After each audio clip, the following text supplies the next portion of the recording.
Okay, let's go.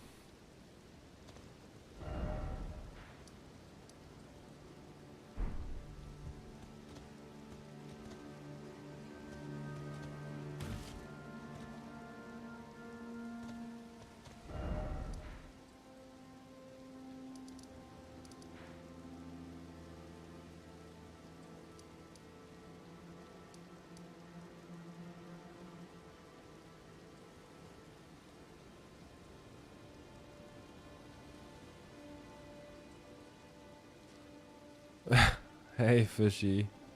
Yeah, it's pretty late here in my area, but I had some coffee and I'm still awake, so yeah, here I am. Just playing a little bit. I was a bit hyped today, to be honest, and that's another reason why I'm still kinda awake.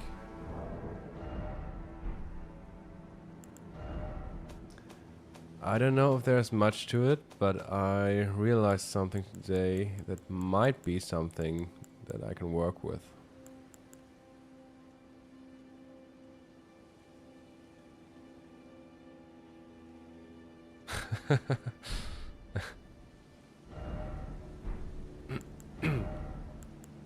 In between today, I realized the following.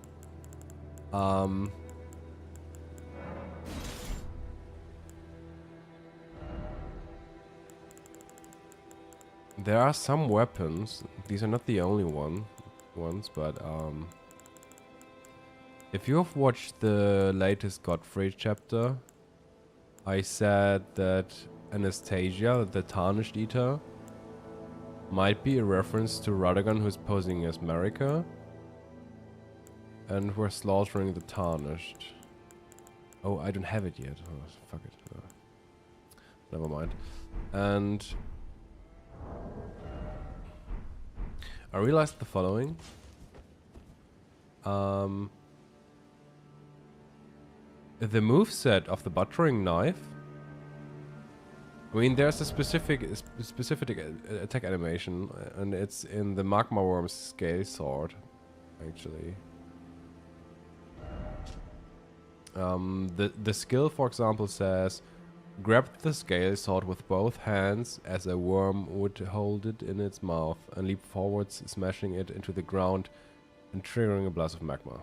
So, the animation where you hold the sword in both hands is resembling the attack of a worm or a dragon, maybe. So, and what's interesting is that the buttering knife of Anastasia has the same heavy attack animation like this magma worm sword. So to me it seems right now that it might be a reference that, yeah, some kind of dragon reference there.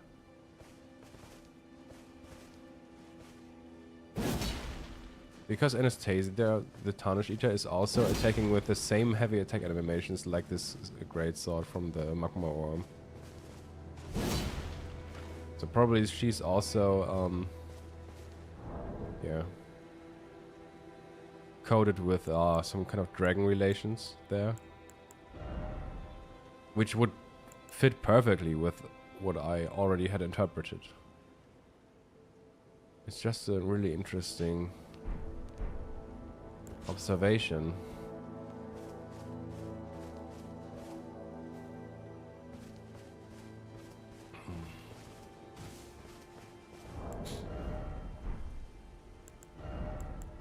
It was just because the way the skill was described in the item description seems so deliberately. Grab the scale sword with both hands as a worm would hold it in its mouth.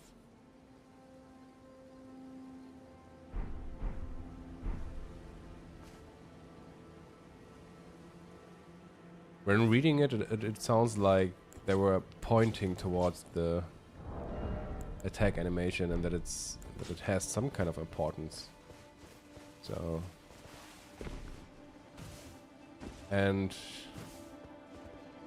Asa on my Discord was gave me some ideas as well. How does holy damage actually hurt people? Oh, I don't know. The beast I quivered.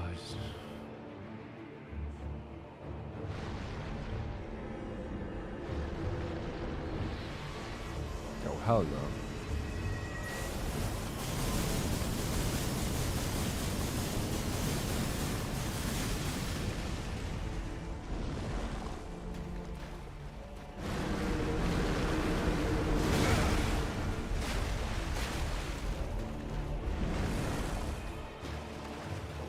the question was definitely random, yeah. But I like stupid questions sometimes. I'm asking myself a lot of stupid questions, or at least I try to. What I mean is, it's always better to question more than less.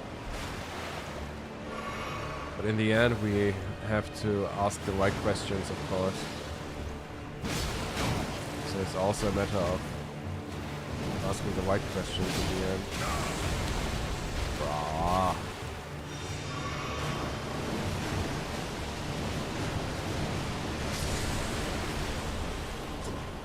I mean, holy damage, incantations, sorceries are part of a lot of fantasy universes. I think it's a common thing that it's able to do that. Look at paladins or so in other universes.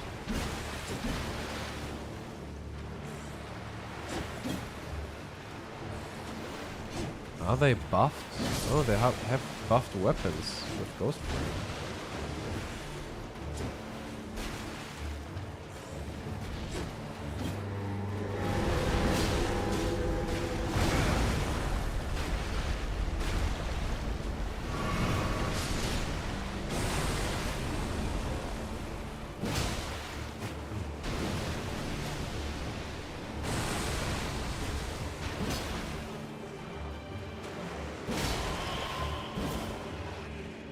How does some holy incantations heal and others hurt? I mean, fire can do the same sometimes. I don't know. It's fantasy. in this case, I would just say it's fantasy. So, because of that.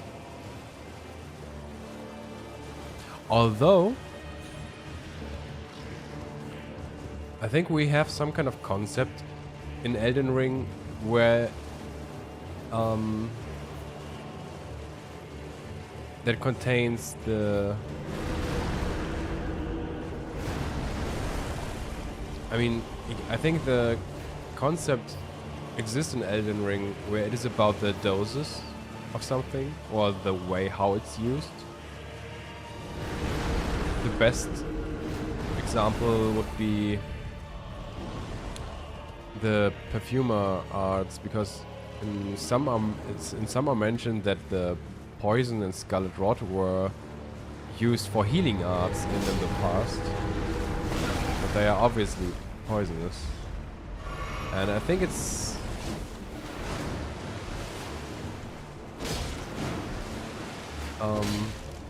what lies behind it is, I think it's a common idiom where it's about the doses. The doses makes the poison. Death root into your sons.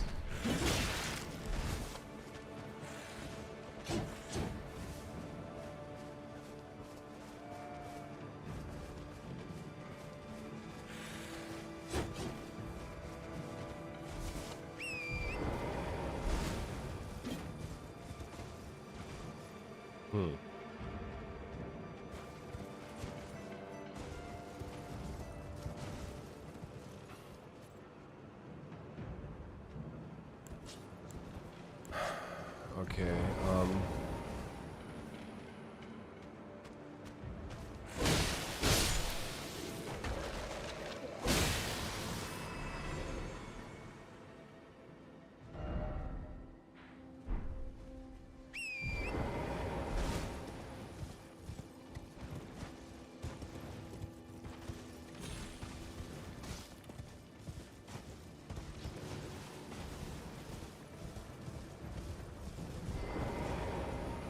I just think some concepts are just common and used in multiple fantasy universes for a long time, and I think they're just carried over sometimes. When it comes to holy damage or the ability to heal someone,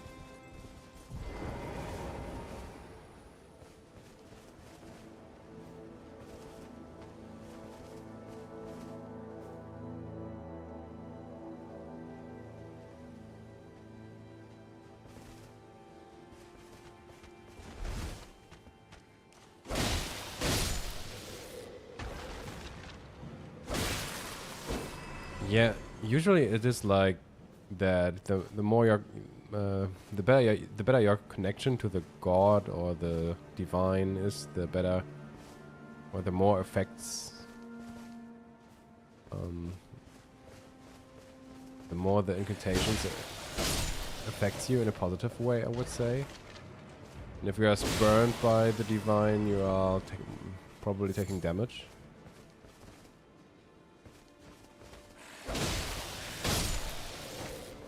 But I don't know if it's that's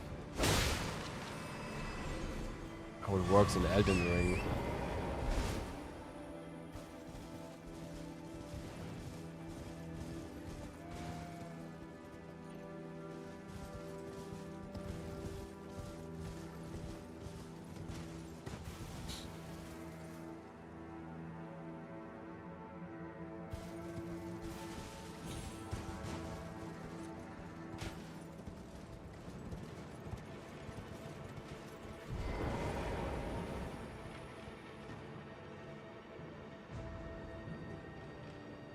I mean, the light beams of Miranda flowers are also hurting.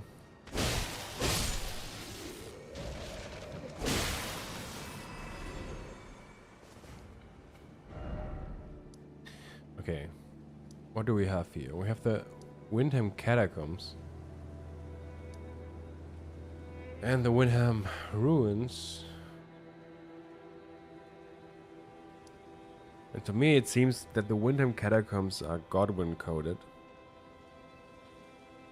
They follow a lightning theme, and it's also the catacomb in which we find the lightning scorpion charm.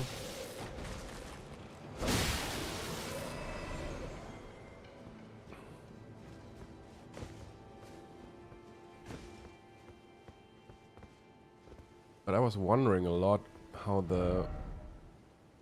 what the Windham Ruins might refer to. And I think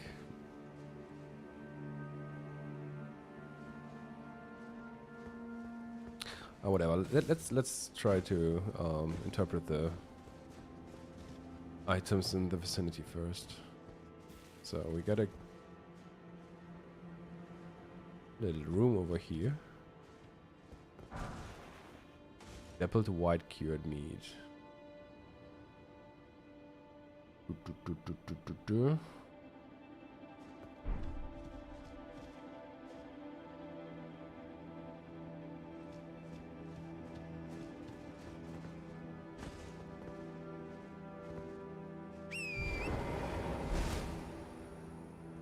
So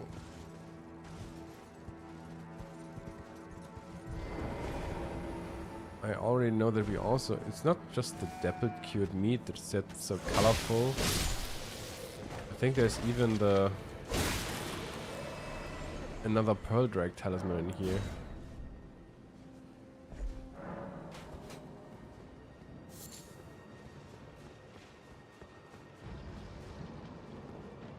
Sunrealm soldiers.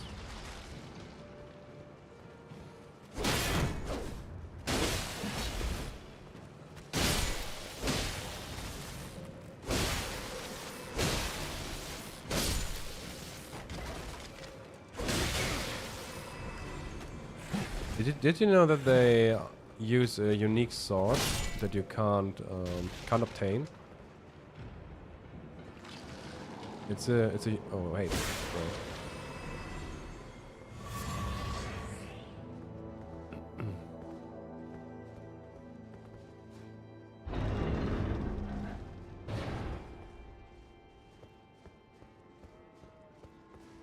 This should be the Pearl Drake Talisman? Yeah.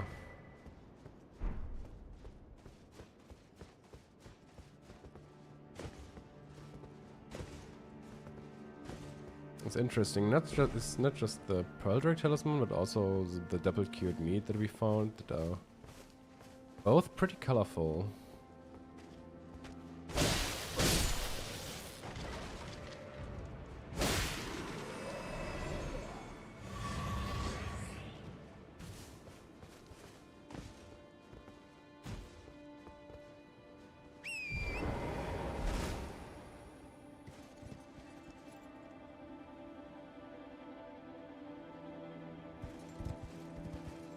And sometimes you can even see a rainbow over Lanedale, but it's incredibly rare, the event. The other Pearl Drake Talisman was even pointing directly at the Earth Tree.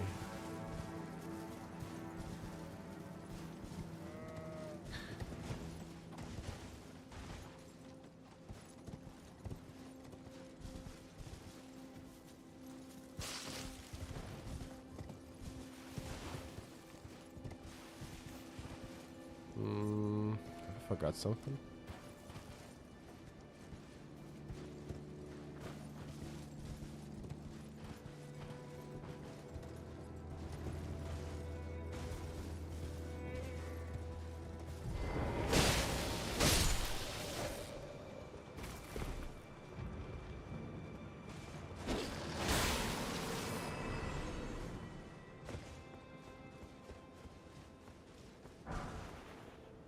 Golden Rune 4 is referring the Earth Tree.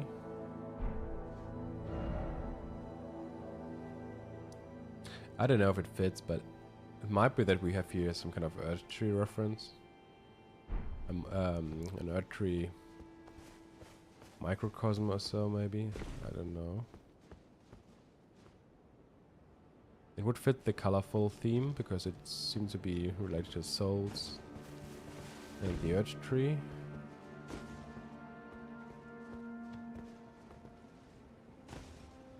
So for your information, when it comes to the symbolism of colorful things, I think it's about souls.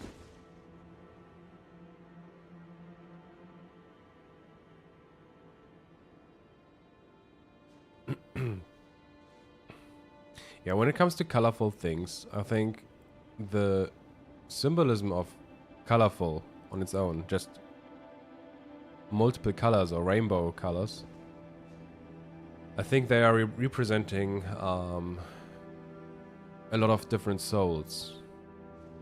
And something that led me to this interpretation was, for example, the description of something that is drained of color, for example. We have some items that are describing something as drained of color, and I think it might mean drained of souls, and therefore soulless. And in reverse, that would mean something that's colorful and contains many colors is like full of souls. And especially when it comes to the Starfall beasts in Astels, I think that is exactly what it represents. The gray Astels hanging from the ground do not contain souls, while the colorful Astels and the Elden beasts in particular contain a lot of souls.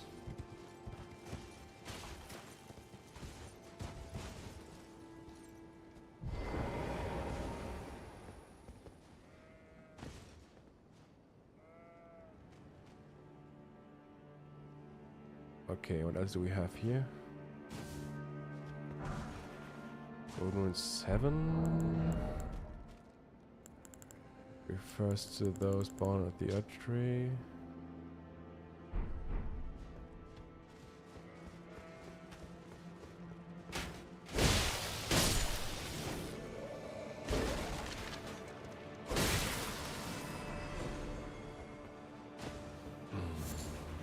4 Stormhawk feather.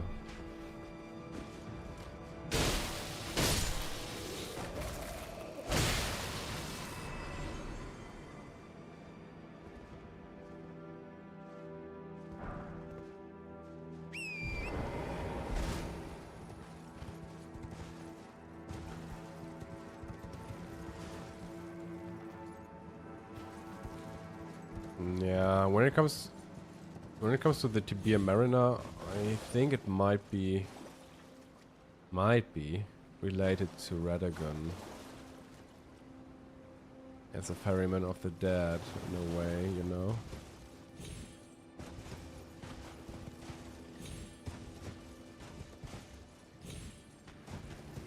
In a metaphorical sense.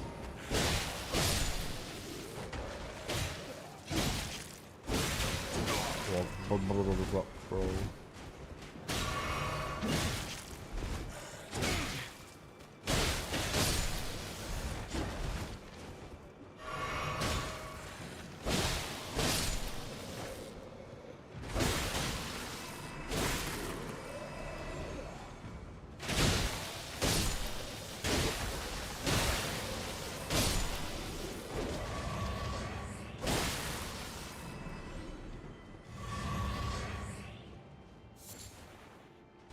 Human bone shard 5 times.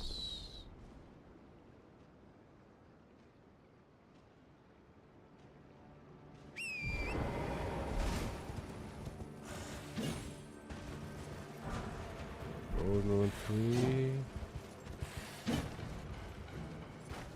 Red tree reference.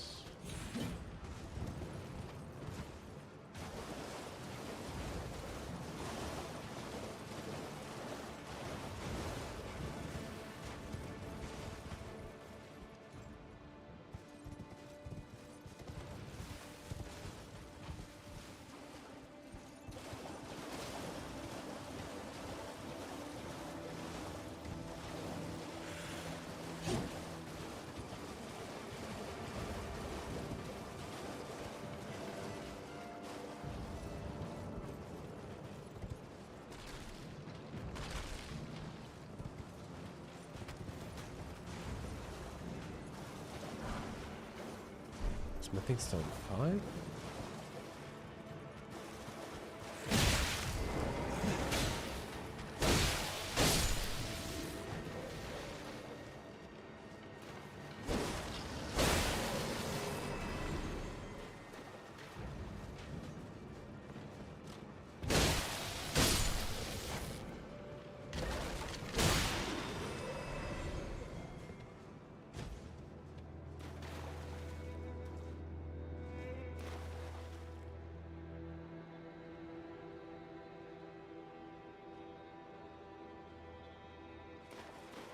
Hmm.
Thematically, it even fits a little bit with the abductor virgin over there,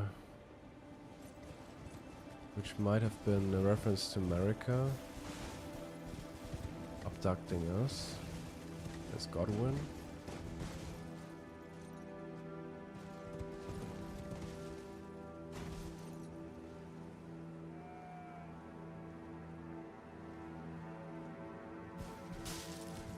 lot of sacramental buds in here.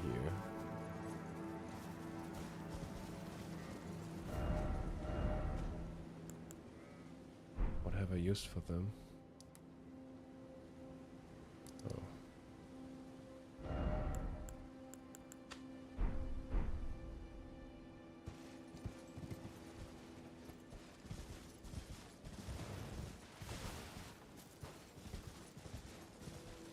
Interesting. Why are there 4 sacramental buds?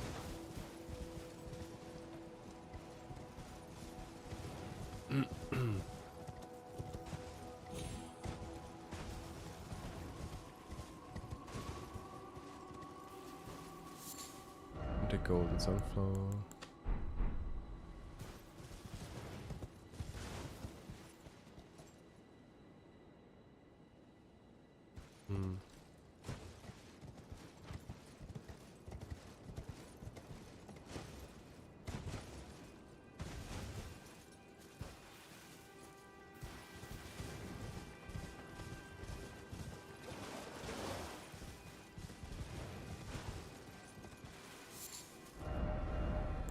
Another golden sunflower.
Cat imp statues.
Ah, come on.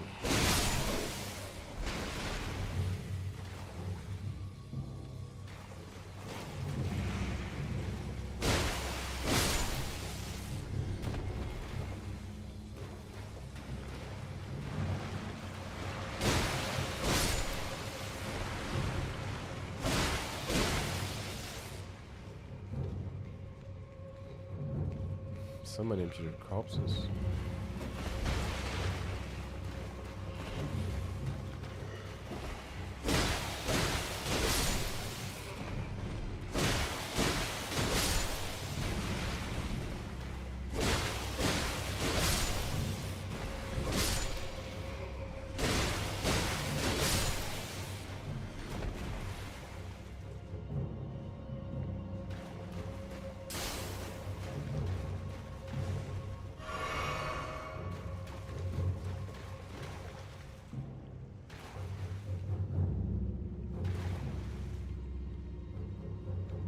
I think it's strange that we have a laying down knights, or like general laying down knights in here. It's not really nearby. I think they just placed them because they fit to the lightning team. Because they are using lightning skills.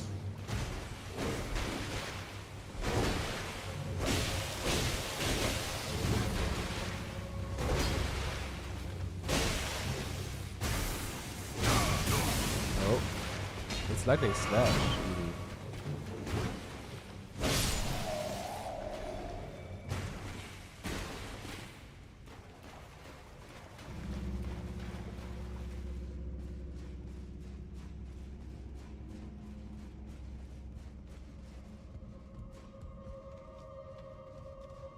Yeah, and that's the room with the lightning scorpion charm.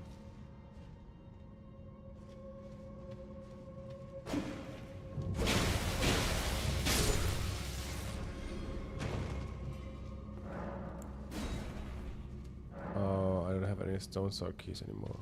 Fuck.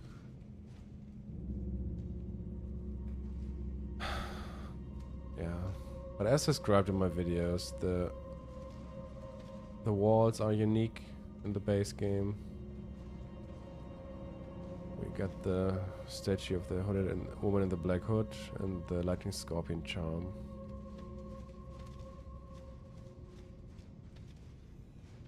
And this statue is really intriguing to me.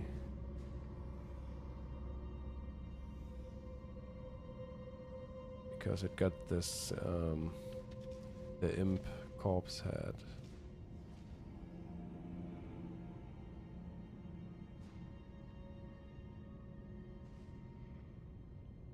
The statue is otherwise only in Limgrave. In the Death Touch, no. In the Murkwater Catacombs.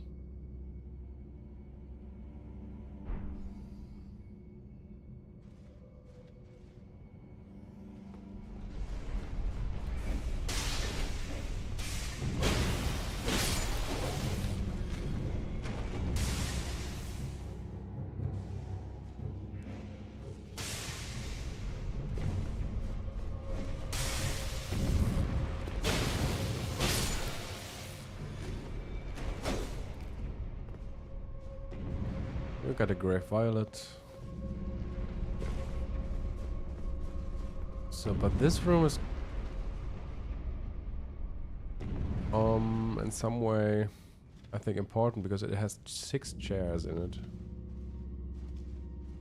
And we get a Lanedale knight facing the Rose's statue.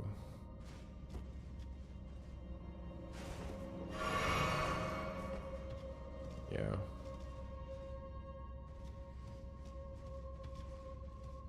I think there's a, yeah.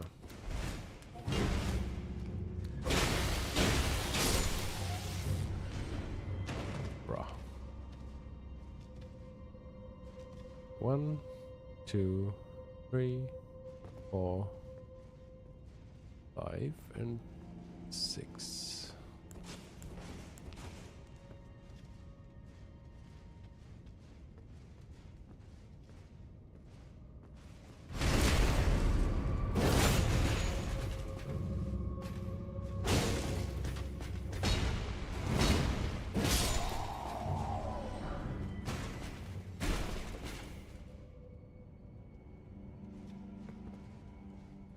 It's one of 2 6-chair rooms here. 1, 2, 3, 4, 5, 6, yeah. And these chairs are always look so suspicious placed in some way.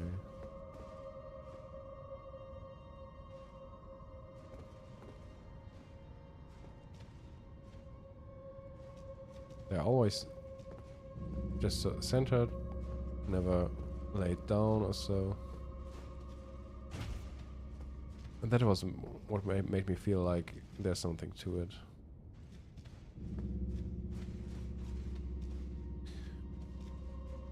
And as this catacomb looks, as it is a Godwyn themed catacomb, the other 6th chair room is in a what seems a Radigan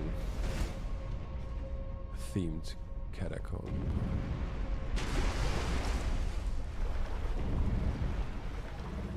And I'm playing with the idea that it's probably about the confrontation between Radigan and Godwyn, us.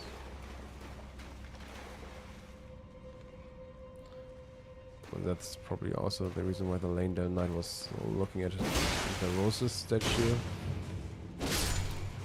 As a reference to Godwyn facing confronting Radigan.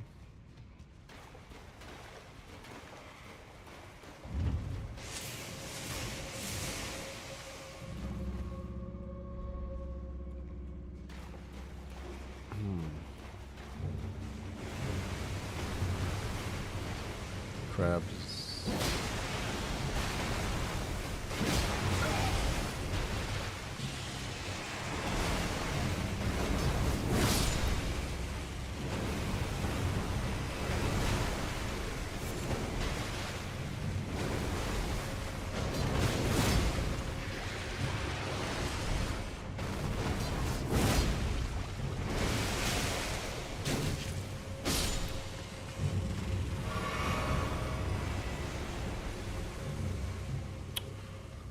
More and more and more.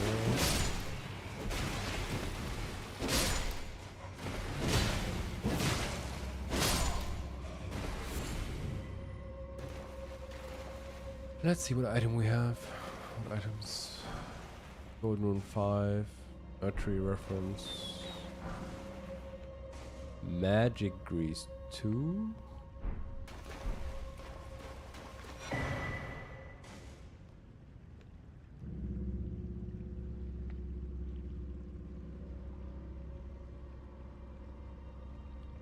And an Ancient Dragon Puzzles Cookbook.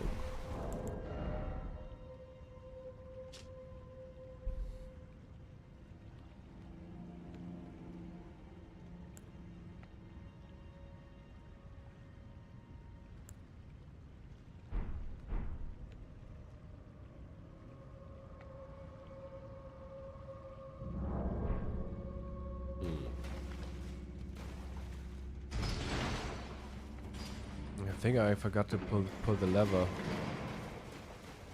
Oh shit.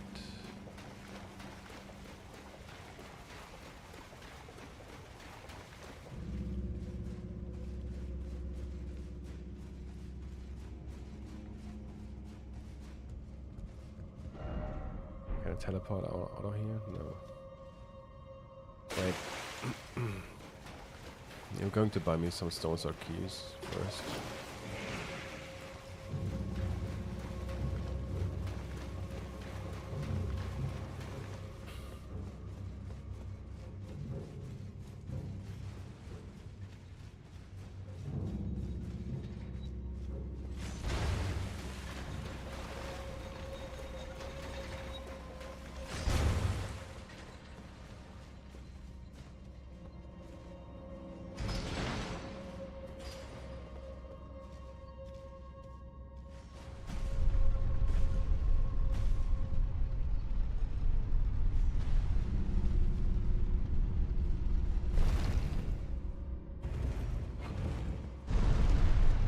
Go.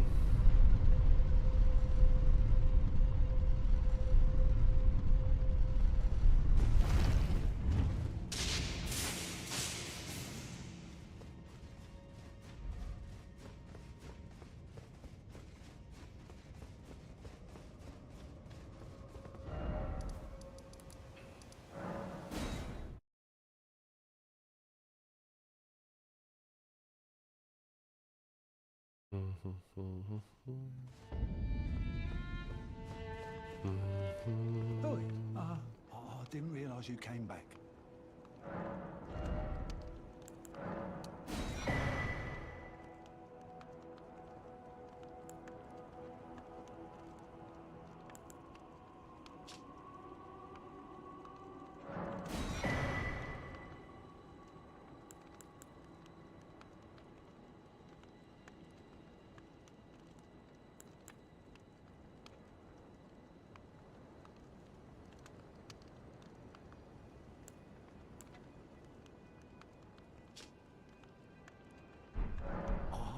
I must apologize.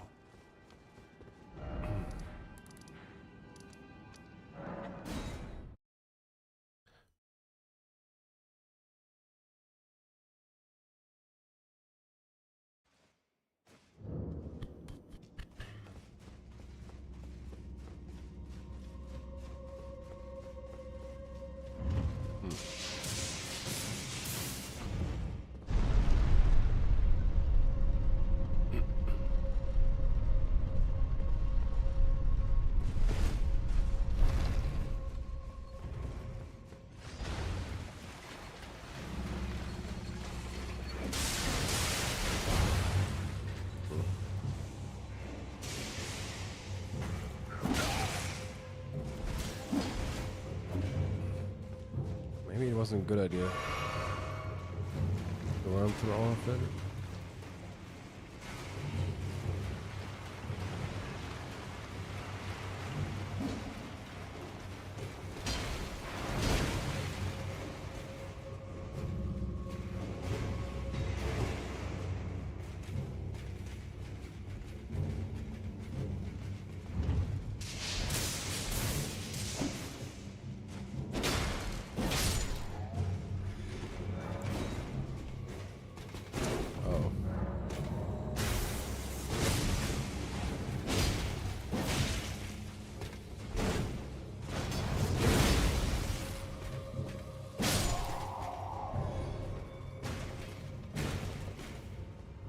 Yeah, okay.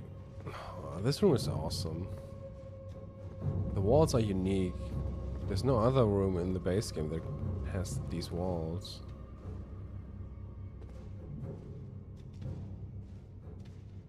We got 2 women in the black hood statues with a book, which is also incredibly rare because there's only one other location with these statues. And the lightning goblin charm. Does it have a weapon with them? Wait. It's a rapier.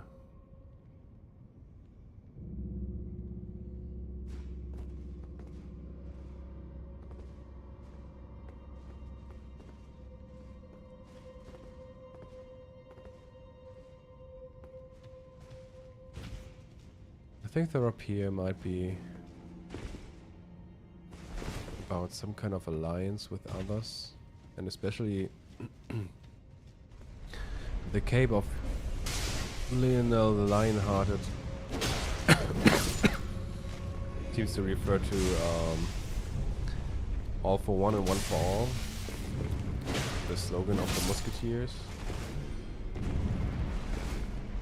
Might be referenced as cape.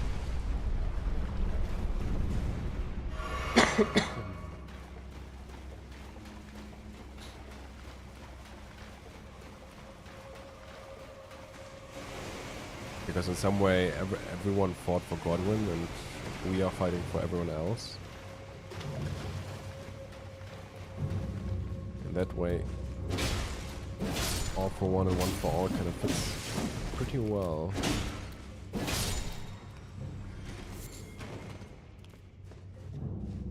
Oh, they're dripping Fulgur Bloom as well.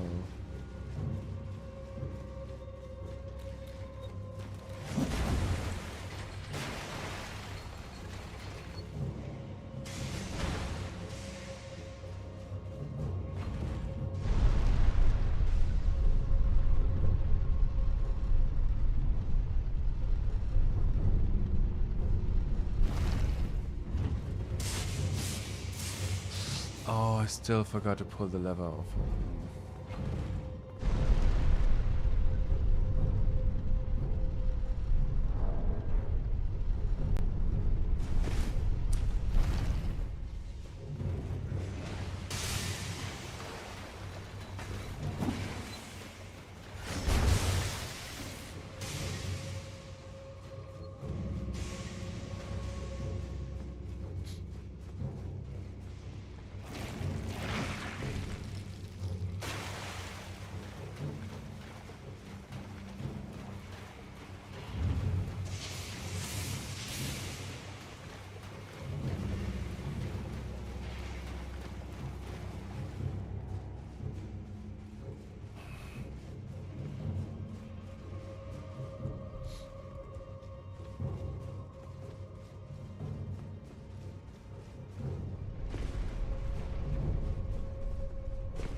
Finally.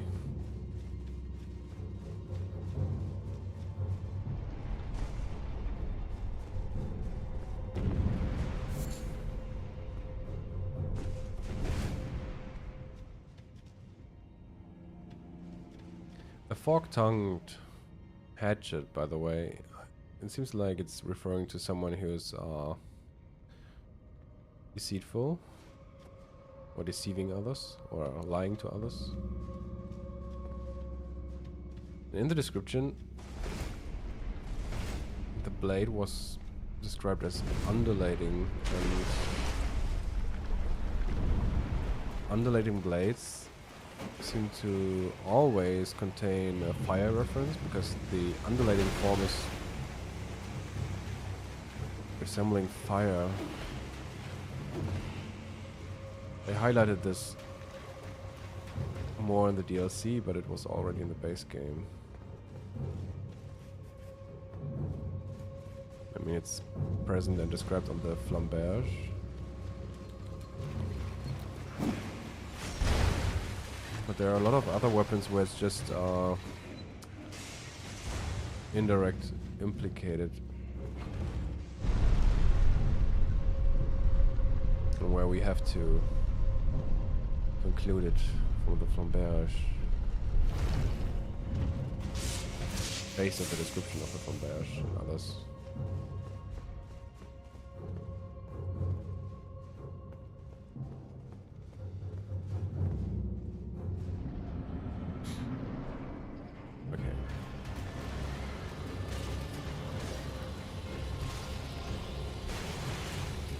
It's the only lightning barely watchdog, by the way. Holy hell.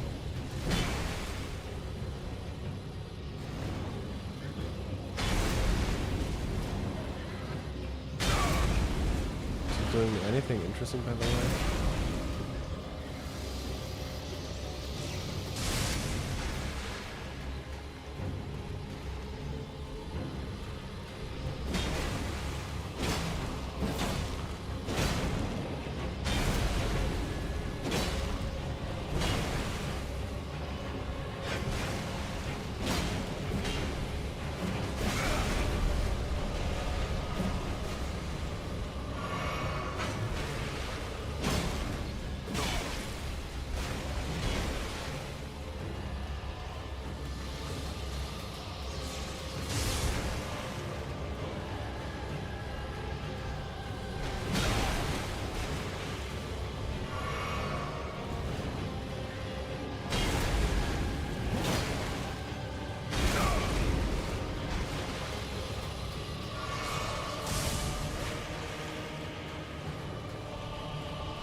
Ward. Biggest bell bearing.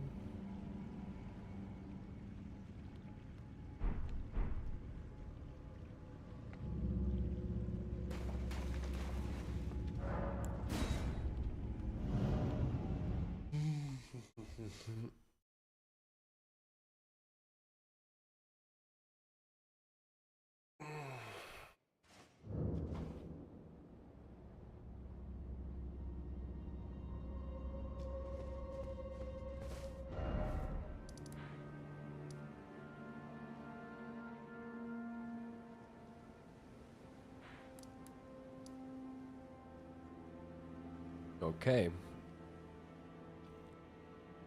Only area left is now the northern part of the Altos Plateau.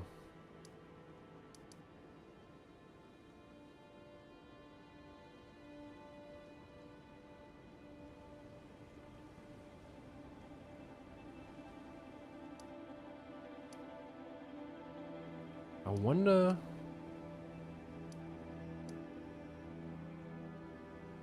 I wonder if there's a tarnished golden sunflower nearby, because it would really fit well with the golden lineage influence.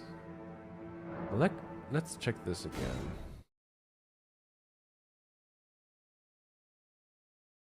Just a suspicion, but it would fit really well.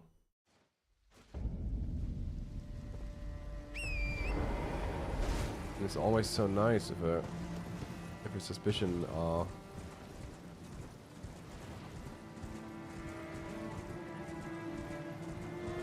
can be confirmed.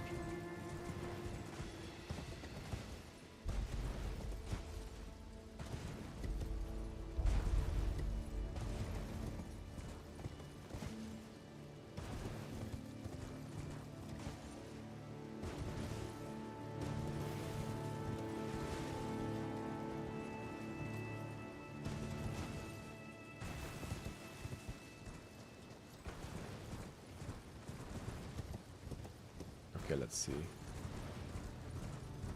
There's some...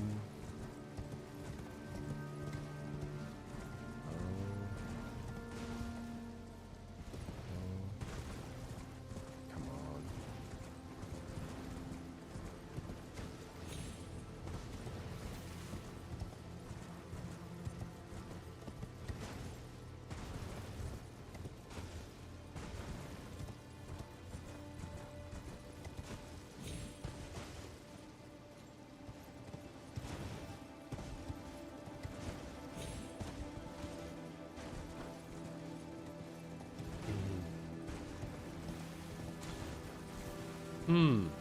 Does not seem like it.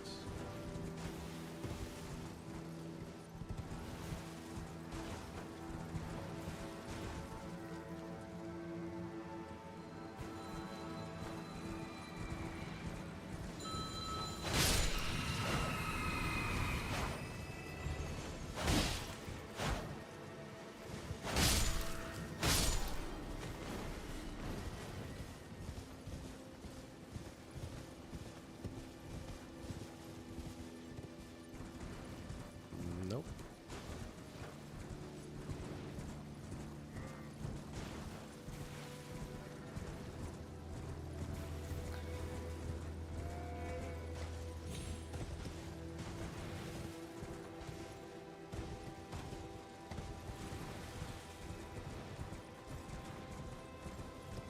Hey, Sergio.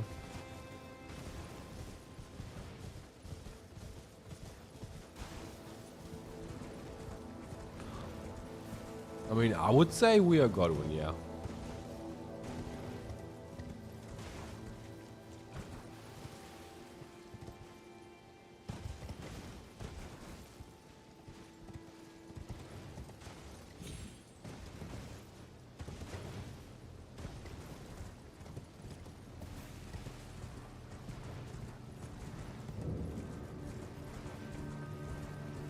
There is none.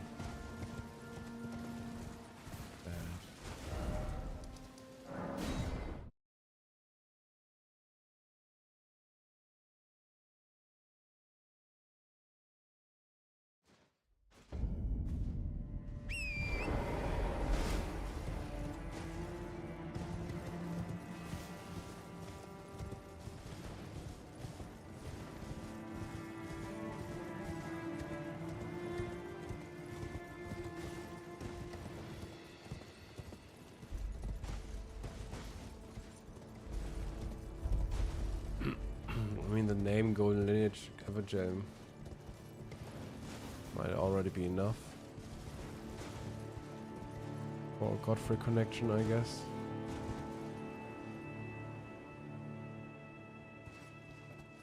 I'm sorry, I've never seen the Godfrey theory video by Crunchy.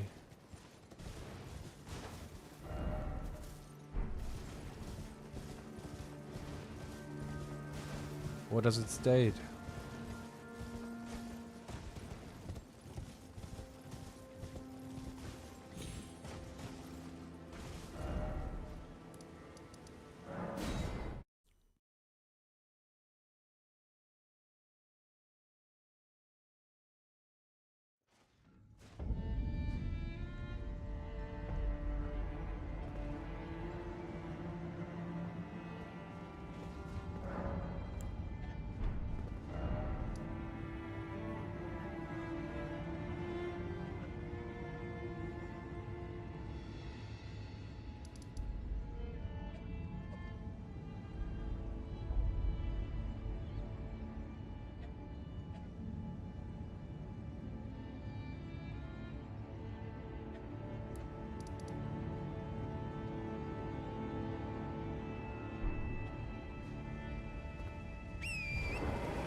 I'm already seeing myself looking through all of the Altus Plateau again, just to check everything for sunflowers. Yeah, here's one.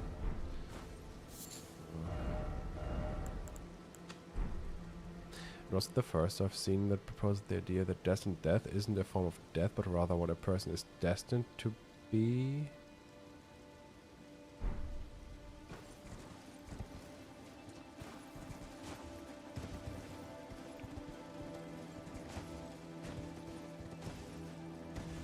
And what does this mean?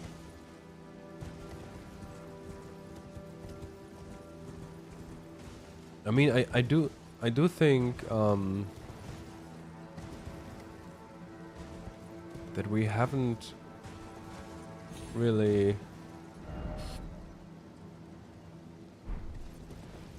I think the destined death works a little bit different than people might think. But yeah, but that's what you are describing is something I had not in mind.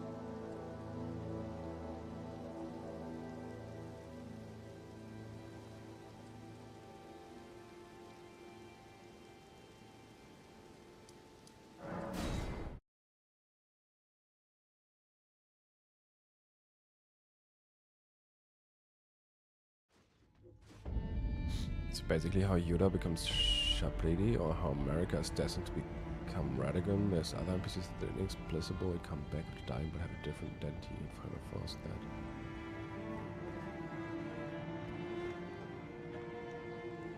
that. Okay, the theme of different identities, I mean that's definitely present, but I don't know if that has something to do with our destined death.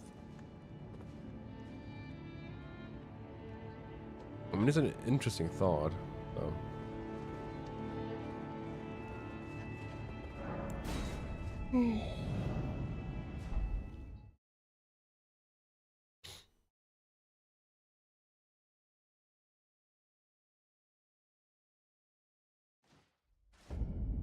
I'm sorry, I'm just too deep in my own rabbit hole, I think.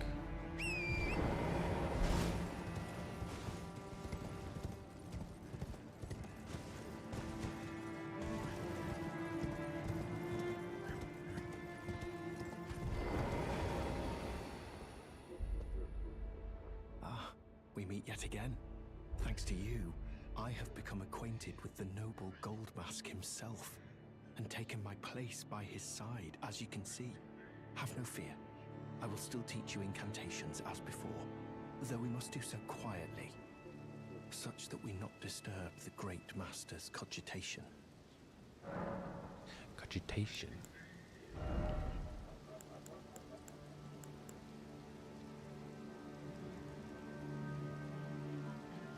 Okay, he added the Discus of Light.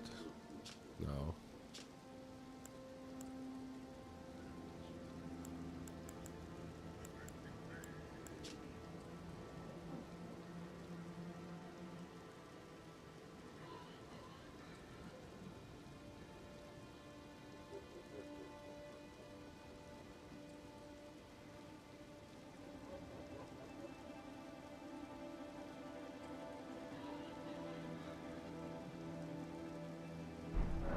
Golden Order shine through you. Yeah. What up? Further study of indeed. May the Golden Order.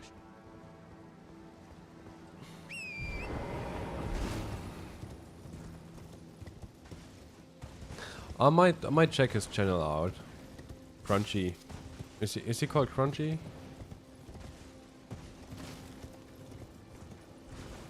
I might take a look at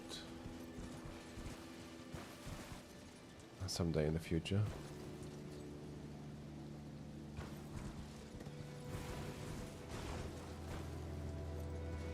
Okay, let's see. It seems like the road itself is added with references that follow some kind of story.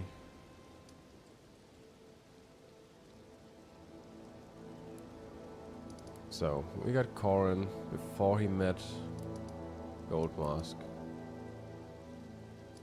Assassination. Red Dragon, Radagon, crossed tree, Farmer Zula in the distant past probably. Cutting off his past. Joining the Gold Mask. Absorbing the Elden Ring. Blah blah blah. Oh, and now comes next. Alright. We'll check it out.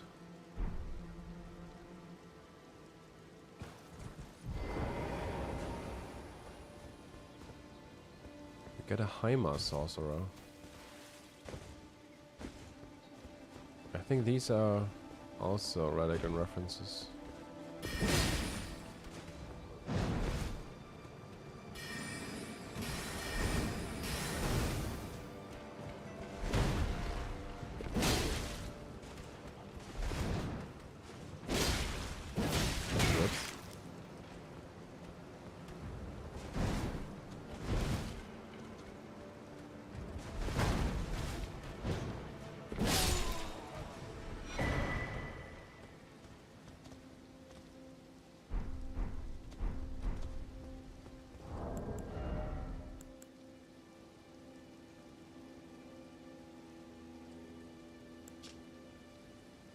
One of the glintstone crowns bestowed upon Raya and Lucaria, scholars whose pursuits were deemed worthy.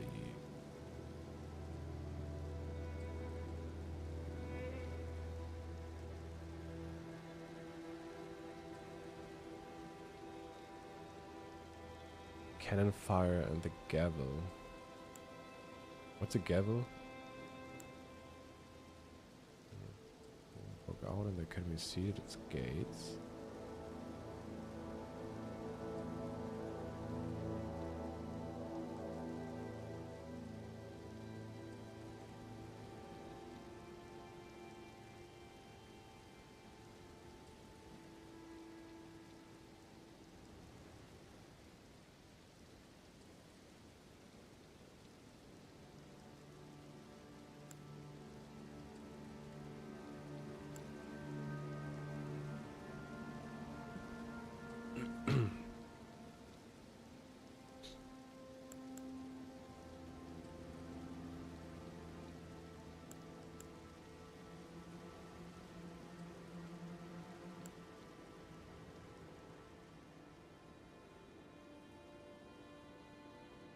Cannon fire.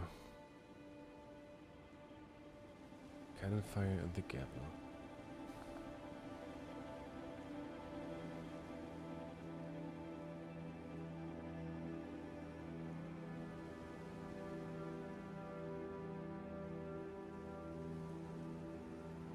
Yeah, okay, fits.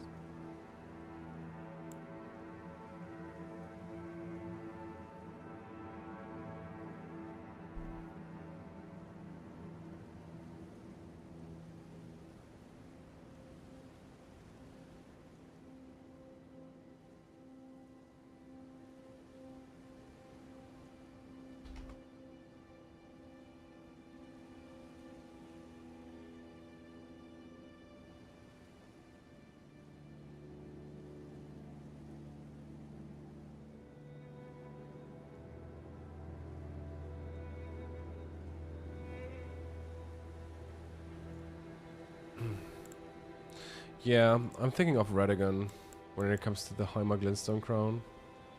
I mean Heimer Sorcerer in general. Yeah, it seems like a lesson to Radagon, right? I think his story revolves a lot about being alone in some way.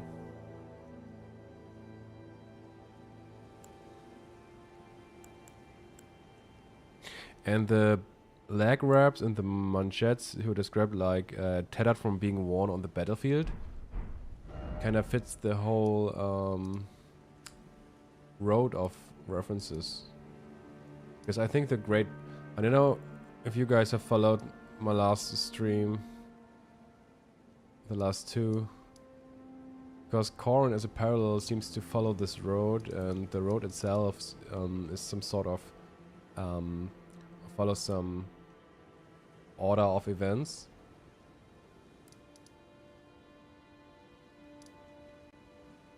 And I think it's referring to Radagon actually invading Farum Azula, killing Renna and the Elden Beast, but taking in the Elden Ring. And from there on, he kind of left behind the prophecy and so on, and the whole thing about Corrin joining the Noble Gold Mask is actually about Radagon joining the Greater Will in a sense, because he took in the Elden Ring instead of letting it vanishing. Yeah, I kept in another stream more about it, but therefore it kind of makes sense afterwards that he's, because after the war in Farum Azula, he's probably not only alone. So the description as a gold mask is in my opinion a Greater Will and Elden Ring parallel. Associated with a halo, with gold, with a ring, with communicating through fingers.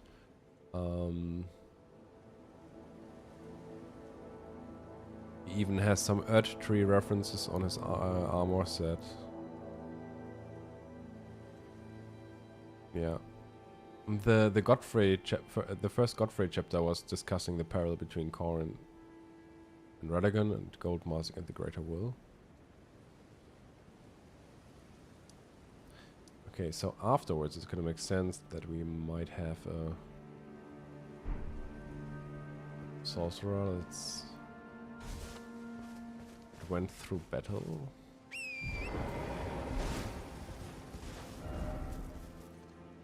Maybe the different branches are referring to some events.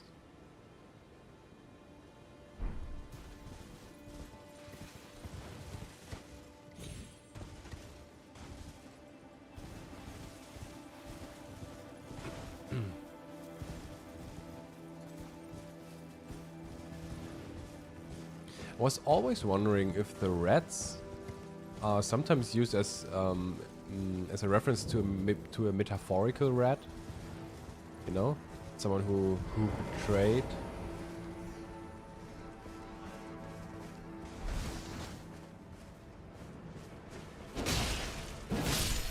Yeah, and I even realized that Corrin might even be, or could even be interpreted as some kind of Leal Hound, because I mean, for one, that's obviously what he is. And even the wheel around his neck kind of fits the description of a Leal Hound. If you interpret the wheel as some kind of collar. And it's a bit speculative, but it could even be that the name Corrin derived from the actual Irish Gaelic name Colin, which means whelp. But that's yeah, that's just some speculation. There are different possibilities where the name Corrin actually derived from. I listed them in the first Godfrey chapter.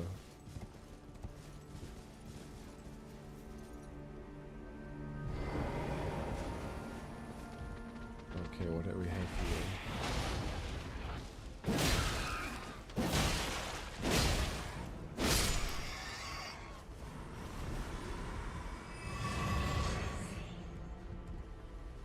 A lot of rats.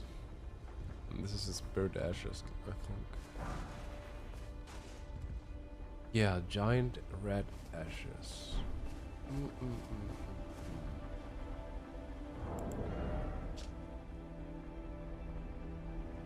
What's absolutely crazy is, I don't know how much of it is actually intended, but sometimes the description changes when you upgrade the spirit ashes. And for the giant red ashes, it's actually the case.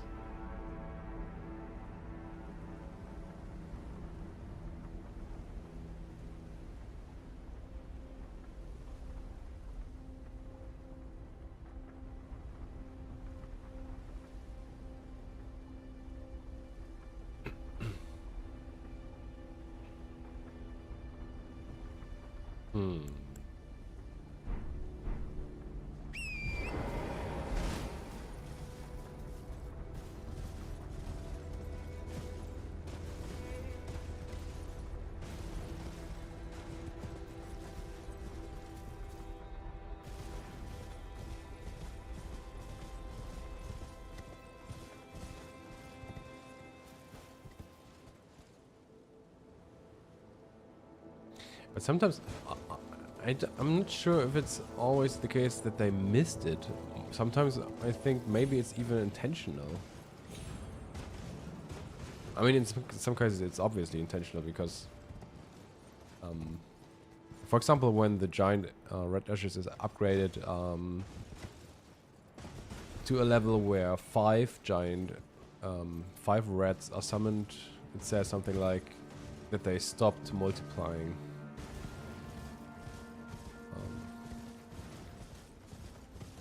But there are other cases where it's really interesting. I mean, I think the most interesting description of a spirit ash might be the warhawk ashes.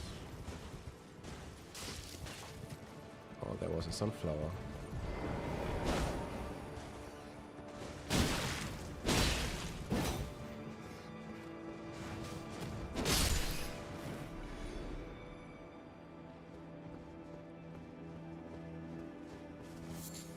Oh, it's a tarnished golden sunflower.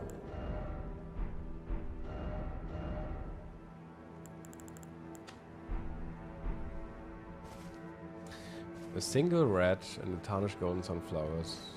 Oh, that's neat.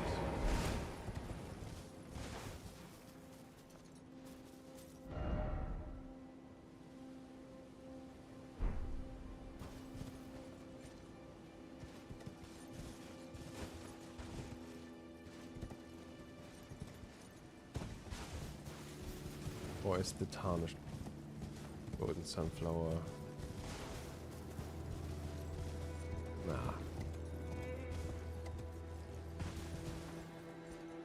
Yeah, this was an area that I... Oh. That's a normal golden sunflower.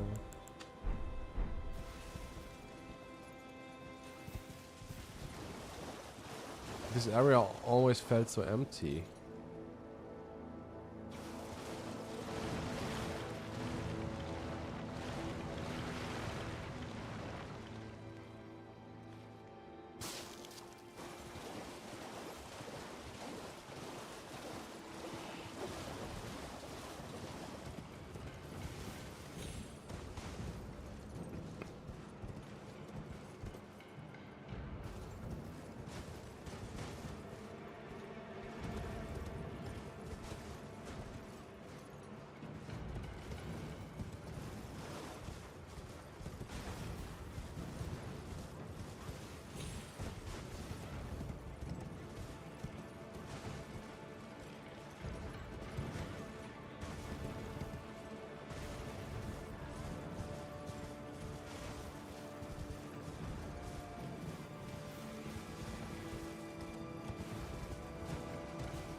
Okay, have I missed anything?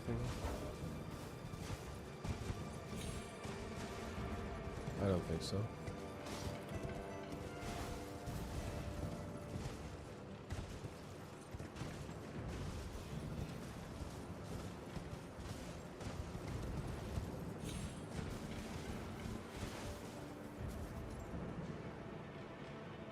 2 strays.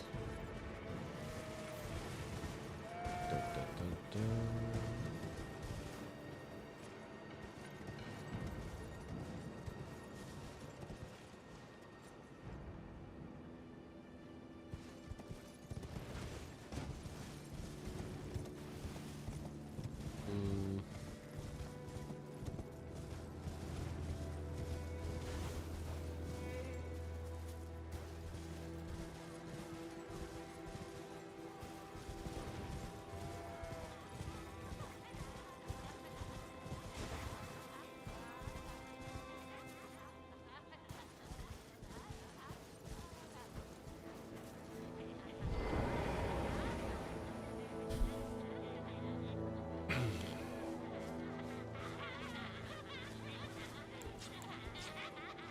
Hey, ladies.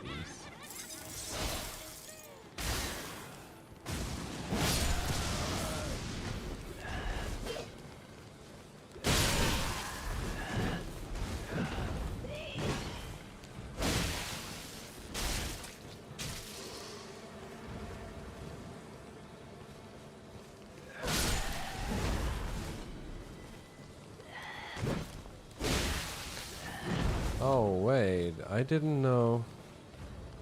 Are these... I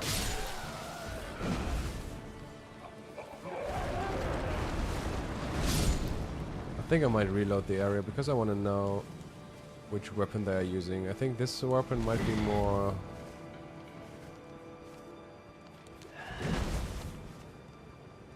This weapon is definitely rare, literally.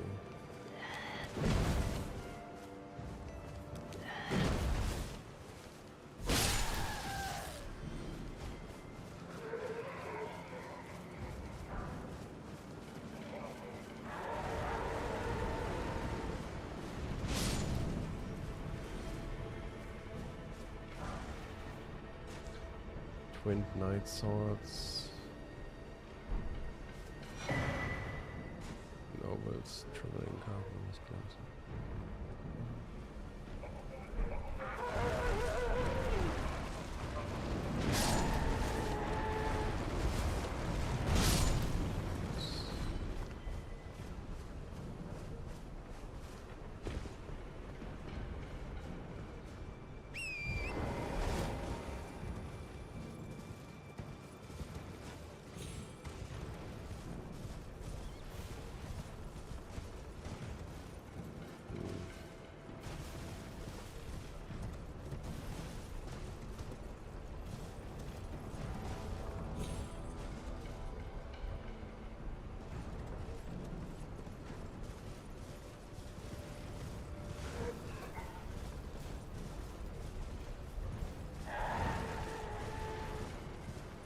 Ah, here. I was looking for a sunflower. And it's a tarnished golden sunflower, of course.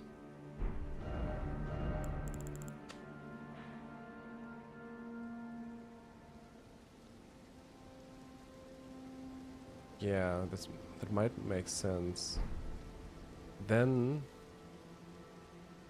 this one here might refer to the burnt tarnished.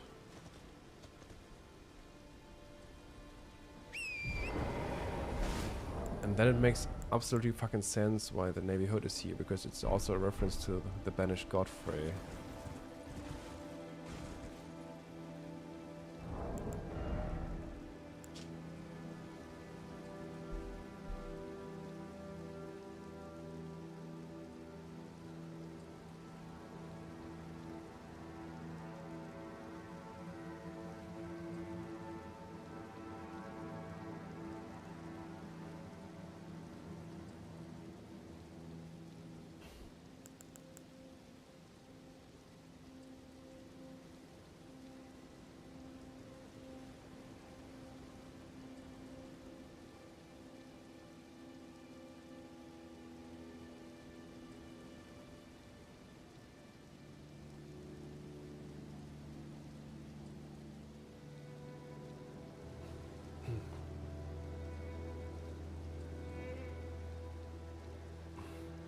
Although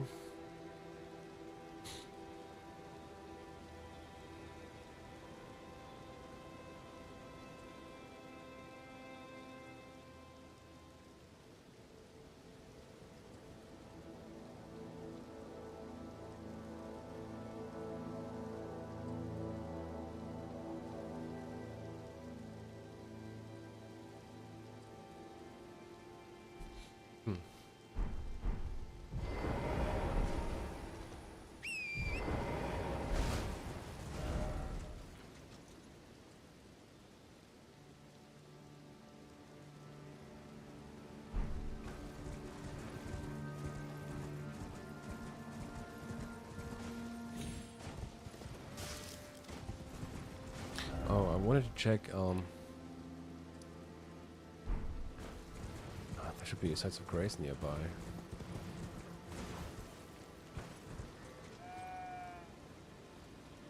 Yeah. I'm a bit wondering about the nobles traveling garb a bit. Because usually, to me it seems like white silk seems to be often something, yeah, it seems like America coded to me. White silk is,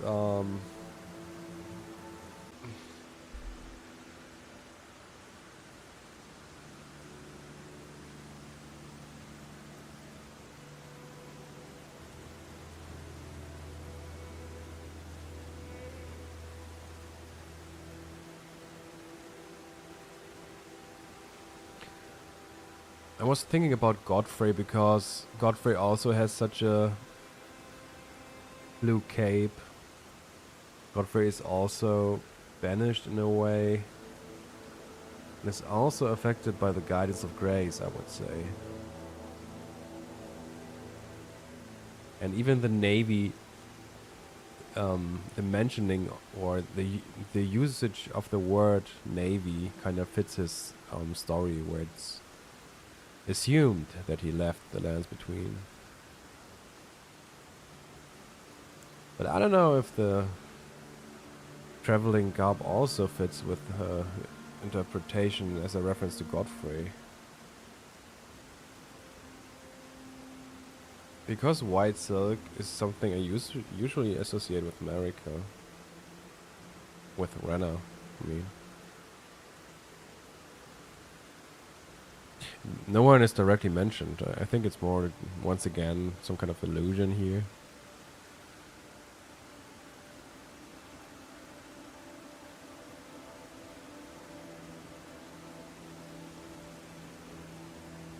The illusion is probably contained in the last lines. A gift of such rare beauty. A royal wouldn't disgrace their illustrious heritage even if found dead in a ditch in the middle of nowhere while wearing such splendid raiment.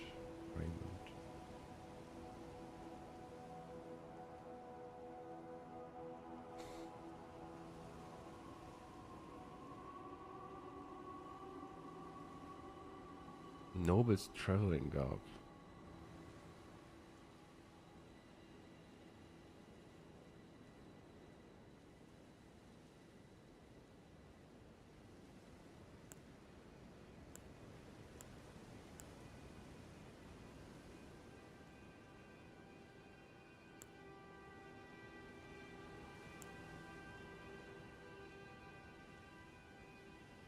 And especially the departed on missions to faraway lands.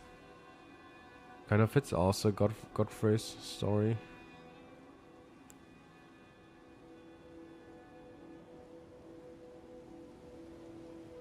Or maybe...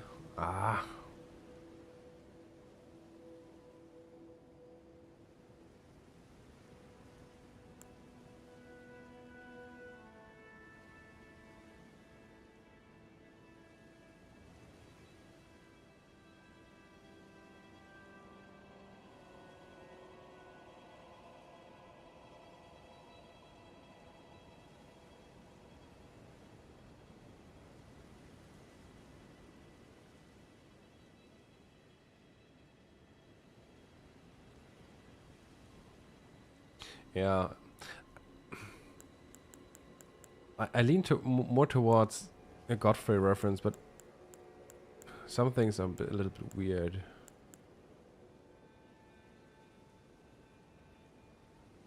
I mean, it could be that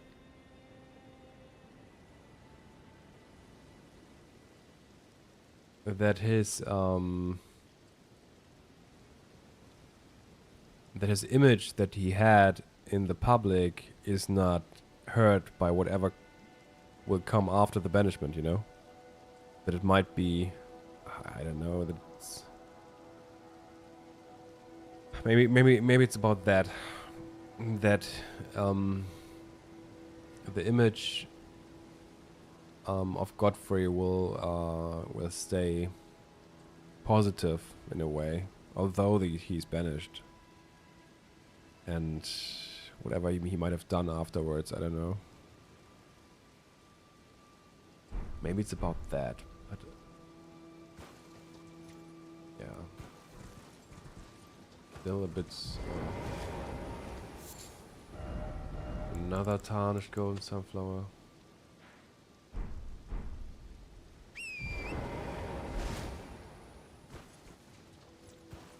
Here's nothing.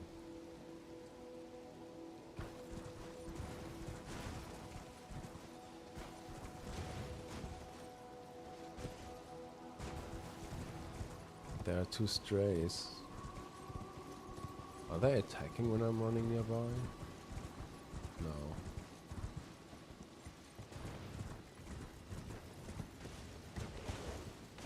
Yeah, now of course.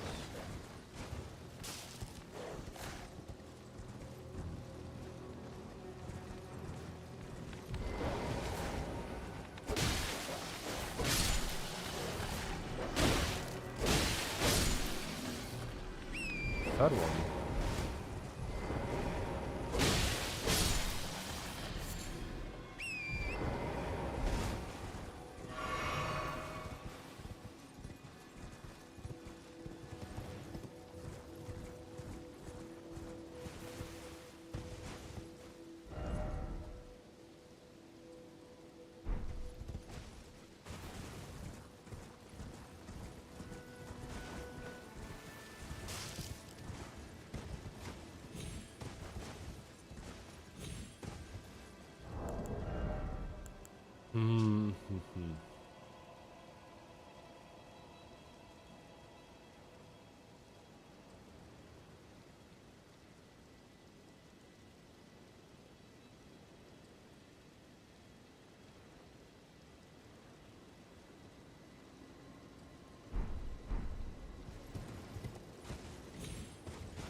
This area is also interesting because for some reason, I mean, there are no, I mean, we got some of those there, but we got some misbegotten over here.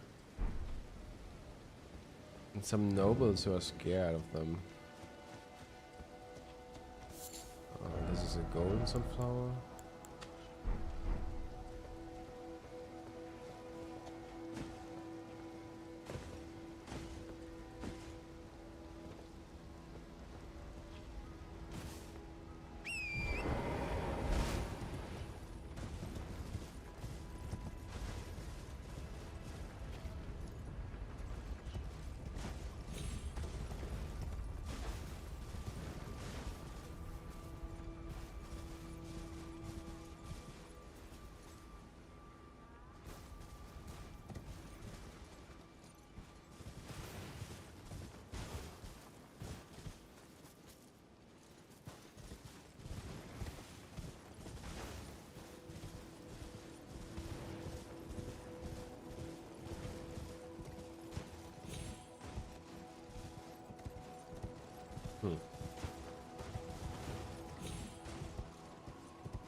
Could that be a reference to the slaughter of the Tarnished, maybe?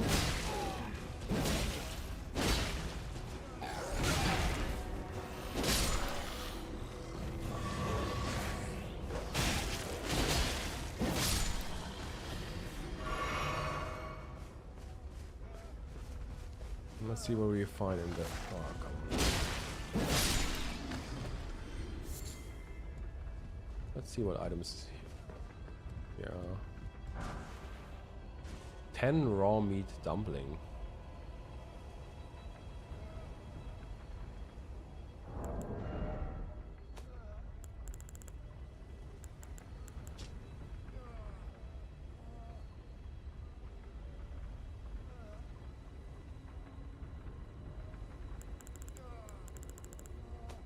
Wait, what's actually... Okay, oh.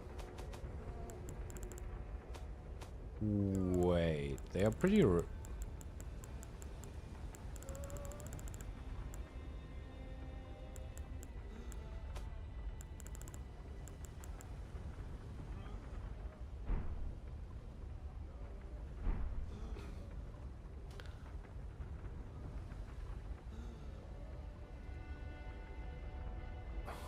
Okay, there are some interesting things going on.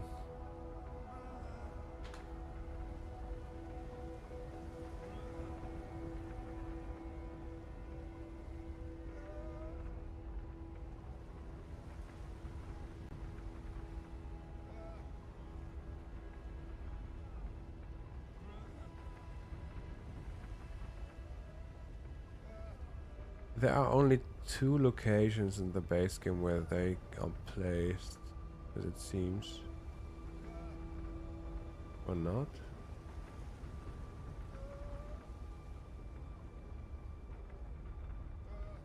Oh no, there might be some others as well.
Okay.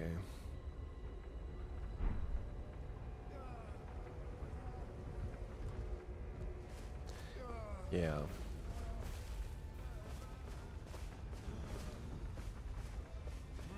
There should be one more item. Or isn't? No?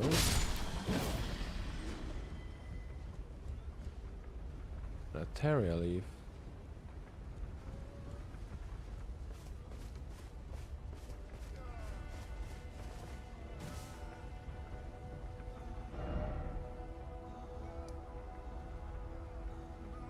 Okay. I think...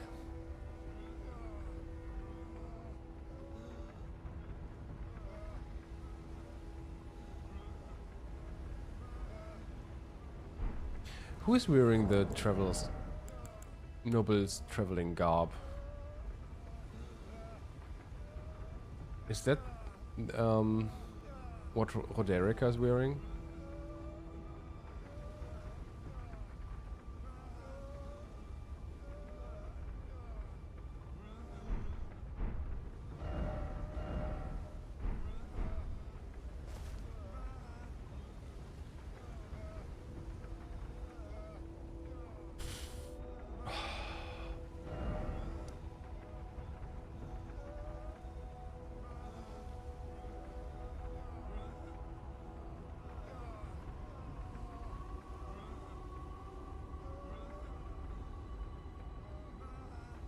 Hmm.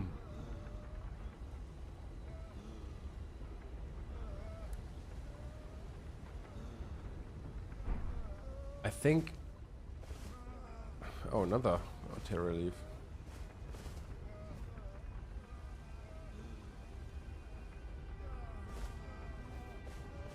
I have more the suspicion that this place might be referring to the slaughtered tarnished because of the raw dumpling. Because there's something that I connect with it, but...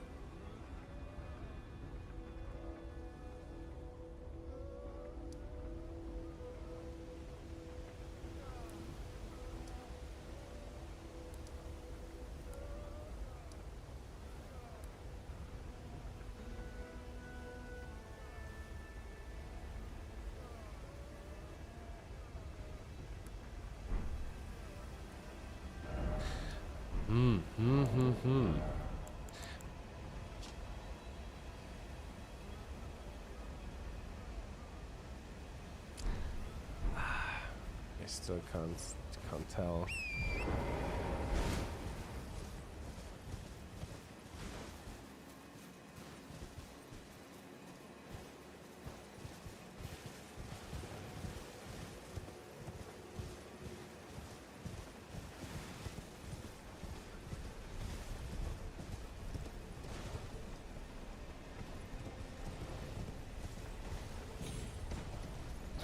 It's because I have this suspicion that along the road there's some kind of story told.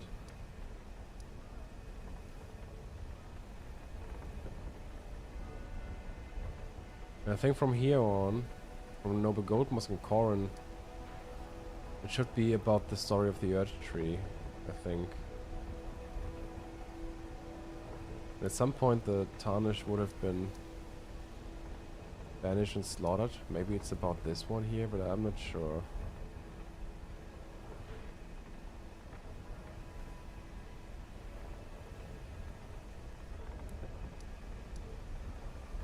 And when it comes to Godfrey, at least, it ends... this is probably referring to the end of Godfrey's story here, along this road.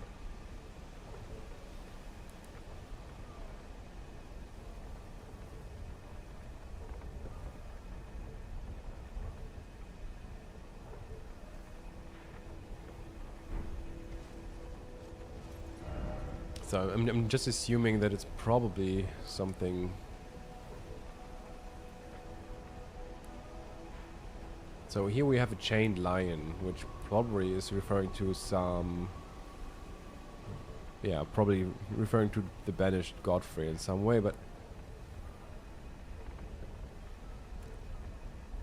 Here we have the Knight of the Black Knives, probably. We get the Forthold Foulfoot here, and the Lookout Tower, probably aiming for Godwyn on his escape. Because there are some arrows placed pointing towards the Forthold Foulfoot. And I assume that there might be somewhere over here, probably this or this one. Might refer to the Tarnish in some way.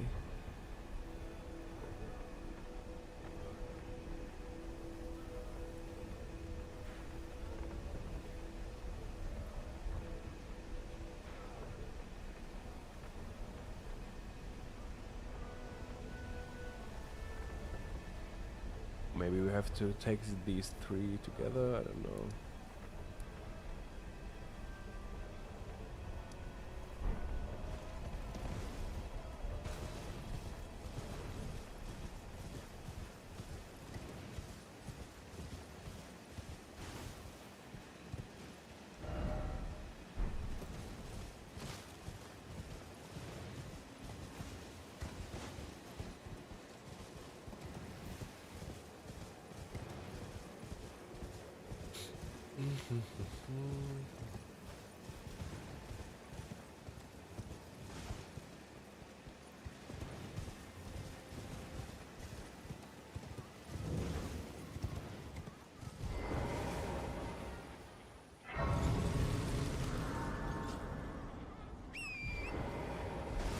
Let me check something.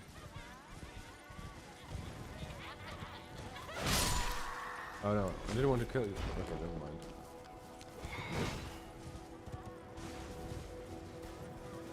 Okay, the club is used by several of these maiden. That's just something that I wanted to check.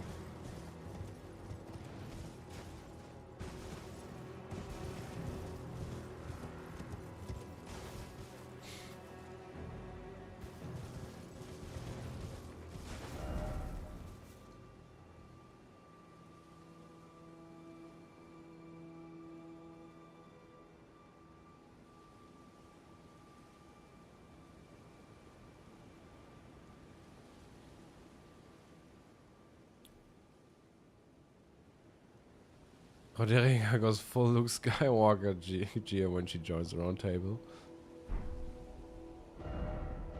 Because she's communicating with with spirits.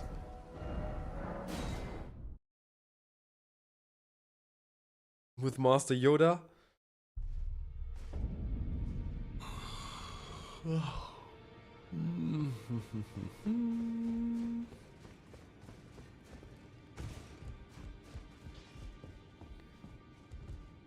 Is that the traveling garb? Yes, definitely.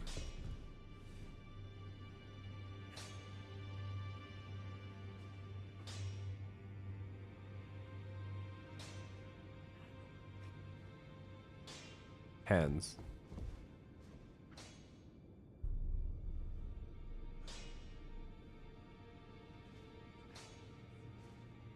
Greetings. Are you here for spirit tuning? Are you for spirit tuning?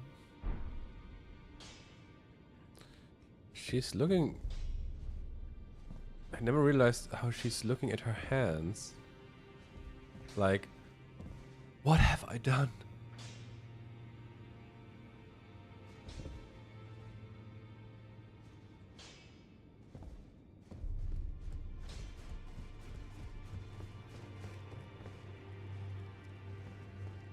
Can I upgrade my weapons, by the way? Well, I took you for dead. No matter, it's all the same. Dead. Lay out your arms.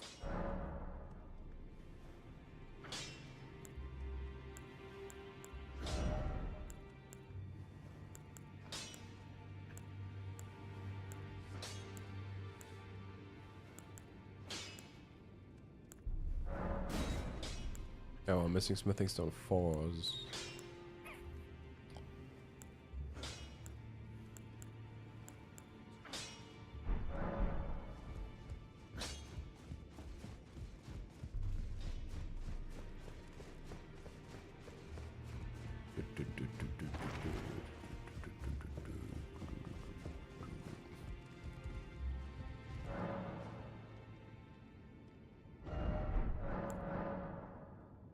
Minus spell bearing.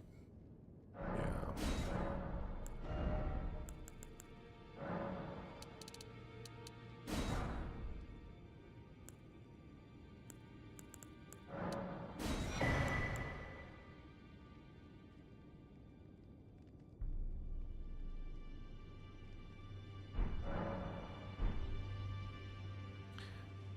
This is NG plus number.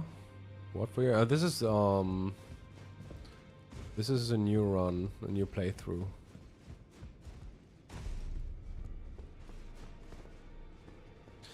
I have multiple playthroughs behind me in the last through the last years.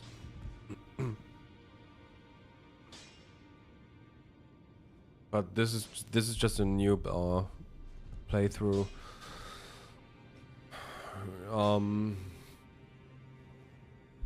And actually it's some kind of lore run where I try to look at details and interpret them, because from time to time I'm doing another run because more and more details start to make sense in a way, and I start clicking more and more Back already, no matter. from run to run.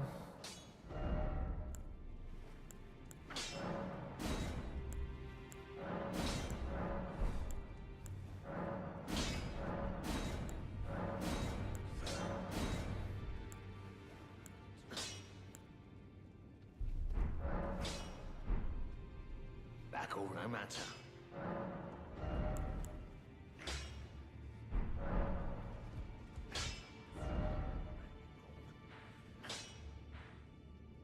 And I'm just commentating a little bit how I see the item placements and environmental details. So that's what I'm doing here. It's a bit more entertaining than just doing a lore run on my own, and yeah. Some people might be interested as well, so win-win. Level 1 run. I had to reset part of it because Mr. Dead Sorcerer and Roundtable cursed me with a +8 weapon. Oh yeah, that's bad. But I thought it would only affect the multiplayer matchmaking. Or is the +8 weapon also affecting the strength of the NPCs?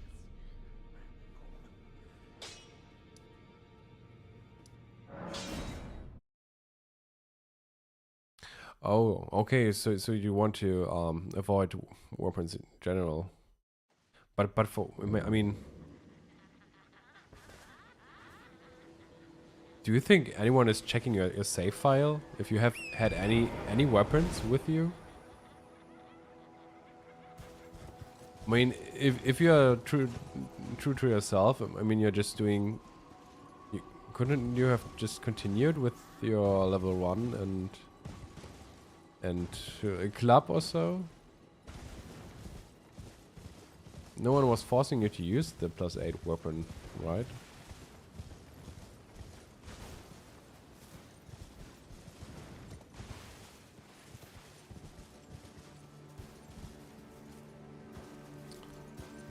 Okay, let's do the windmill village.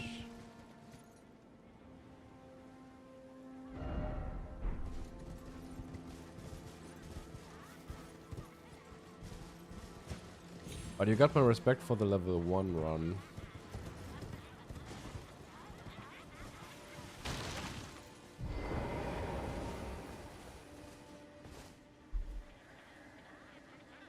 I hear a festive melody.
So that you can start NG Plus game, including so that I can start the NG Plus game.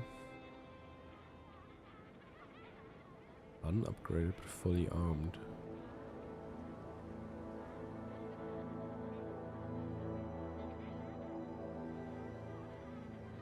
Okay, yeah. I only knew that it's affecting invasions when you have a upgraded weapon, so that makes sense. Celebrant's Skull. This is such a weird weapon because it's mentioned that it's not a human skull. And we got an Ontario leaf.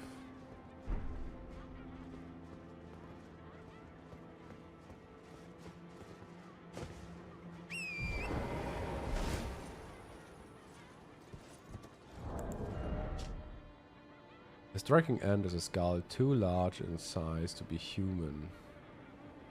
Grants trace amounts of runes on landing attacks.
A Runak.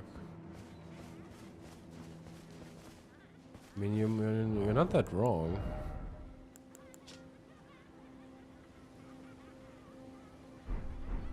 What if it is a skull of Albinoric, maybe? Yeah, I don't know.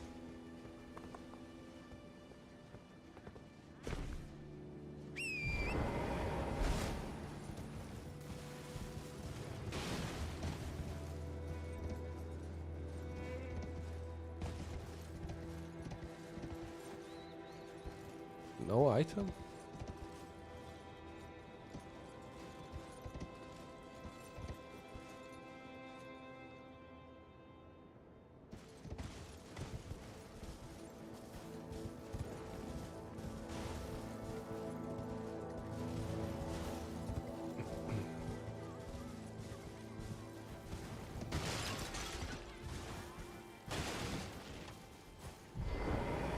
Okay, we got something hiding behind this stuff here.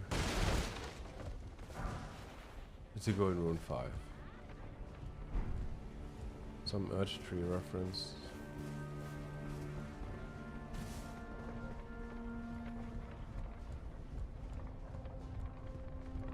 Oh, I've been here.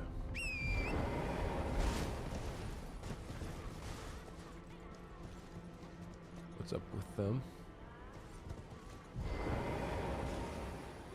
What's she doing?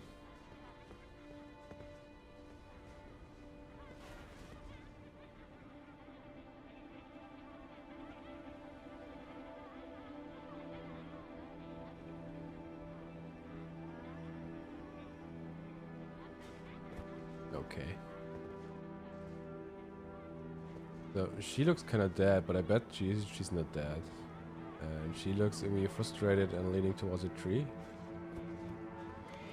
Yeah.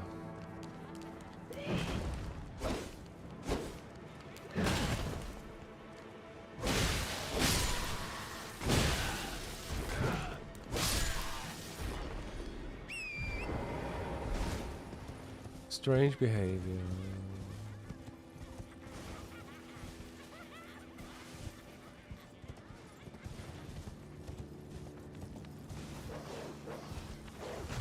Stray.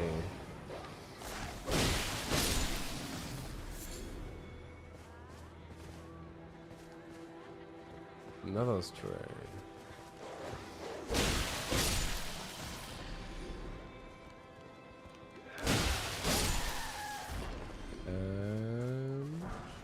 Holy proof dried liver.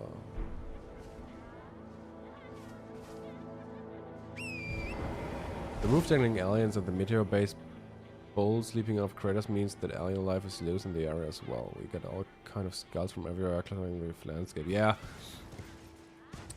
The skull of the Estelles, of the Starfall beasts, are also something that I had in mind because, I mean,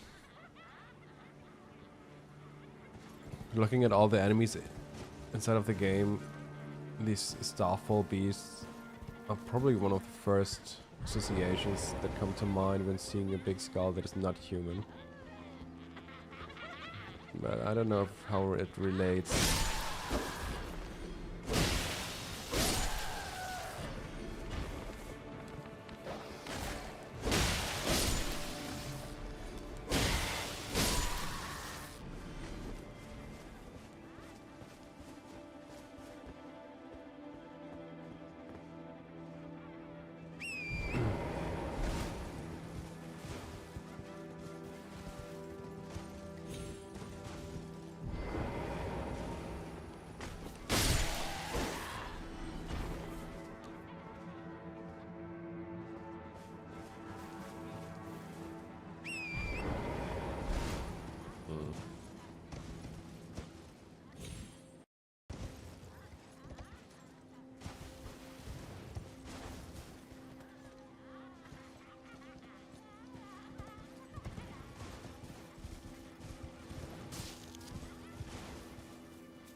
Lightning grease.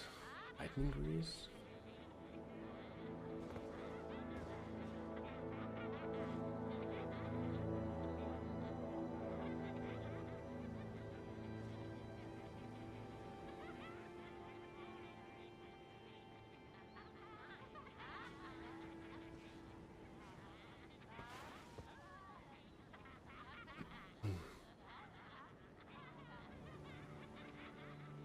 I mean, this was the location where we found the foretold foul foot. I don't know.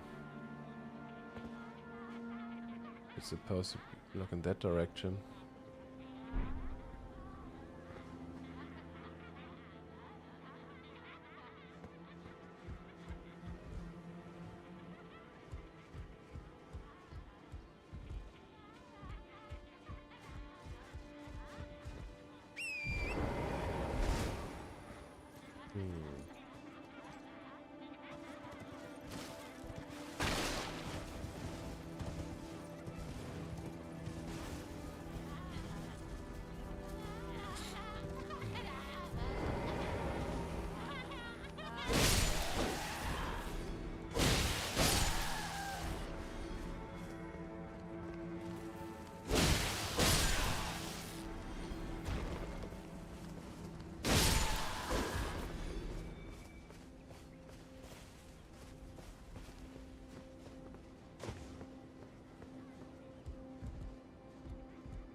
Exalted flesh 2 times. What the fuck? I didn't expect that, to be honest.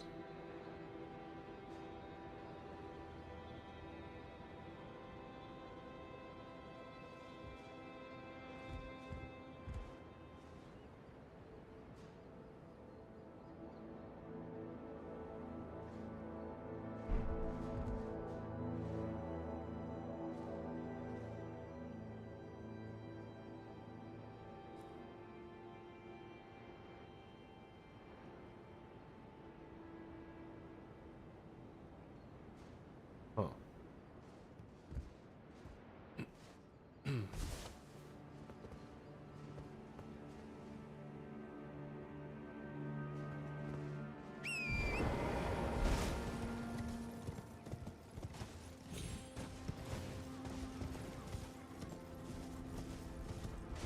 And I thought I knew all the locations of Exalted Flesh. It's really interesting.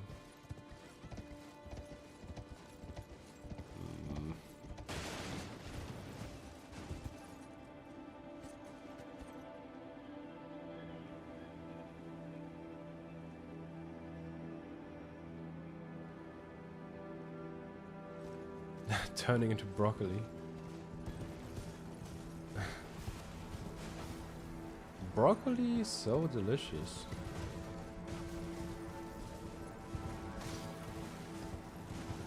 I don't know. Tastes healthy, but also yeah, good in a way, I would say.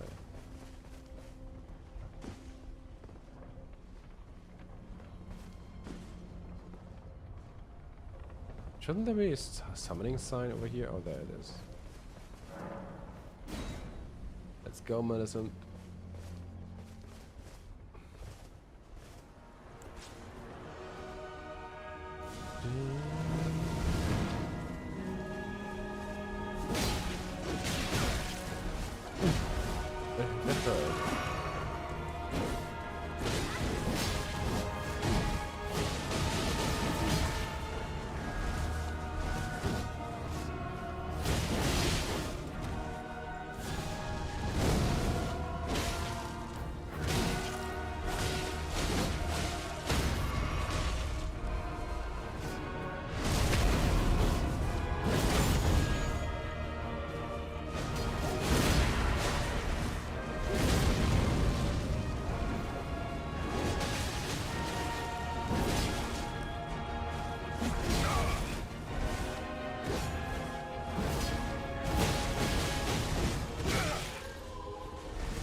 so bad right now. Now that you mentioned that you are doing a level 1 run,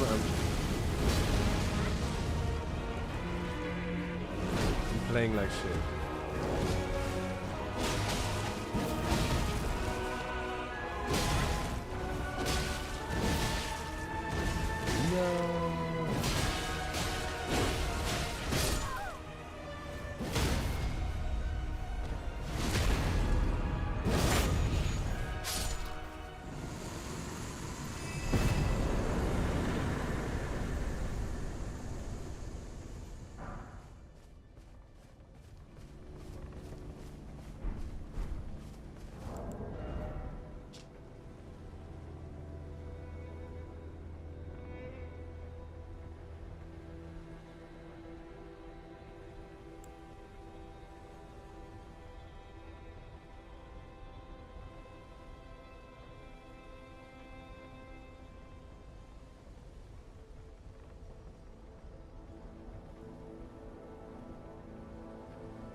The cluster slasher first, is it an Ash of War also? I'm not sure. It might be unique. I think it's a smaller version of the waterfowl dance of Millennia, I think. Some kind of lesser version. She's also using it in the invasion in Ionia.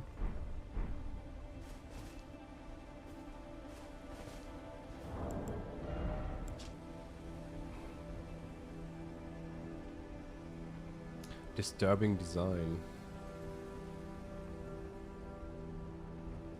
I think the winding spike, I don't know, maybe it's about about soaking blood, maybe.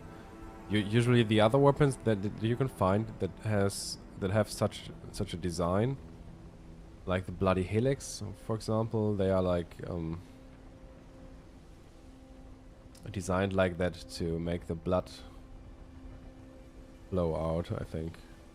While the other side looks more like a shotl, which is for hunting and slicing, I think.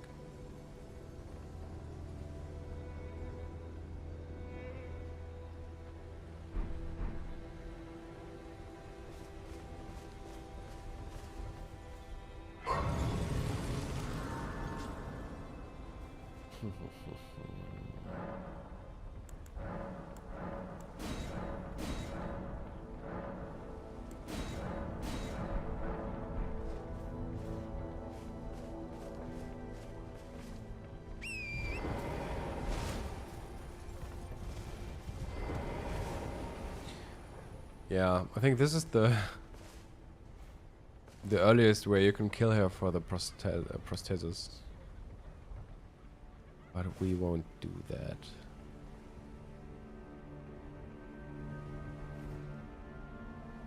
Ah, we meet yet again. The arm you gave me truly is a thing of wonder.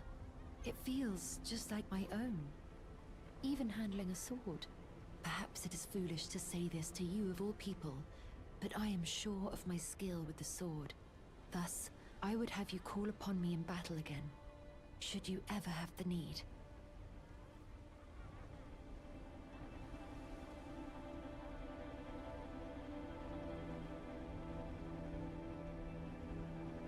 It must have balance at all times.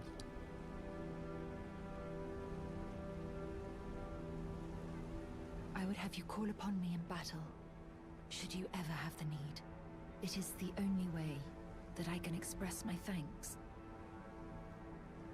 I would have you call upon me, and it is the only way. Yeah, I don't know. I think maybe Millicent is even a kind of mixed parallel and contains both Marika and Radagon.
Yeah, I mean, here's the place for the flightless bird painting.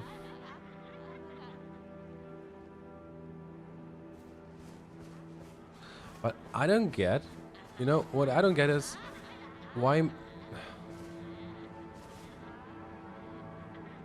did they make the weather so foggy in this area? I think I don't know if you ever have clear sight to the Erdtree from here.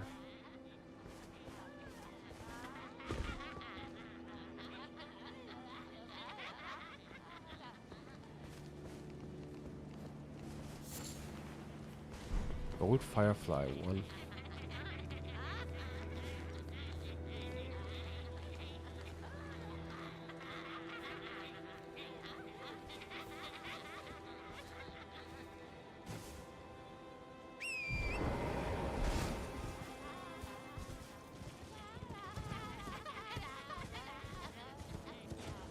One fucking gold firefly.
Okay, seems like we are done.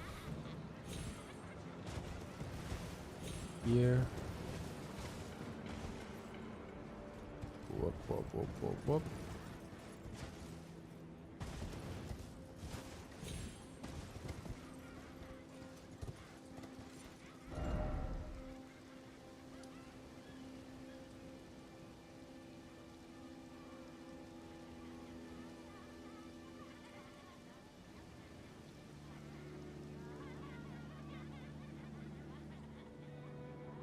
Probably about America for the most part.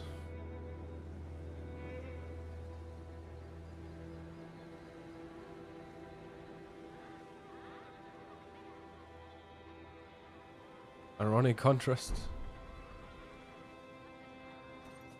It's just that it looks so deliberately, because once you are leaving the windmill village, oh fuck's sake, what's that? No. Why?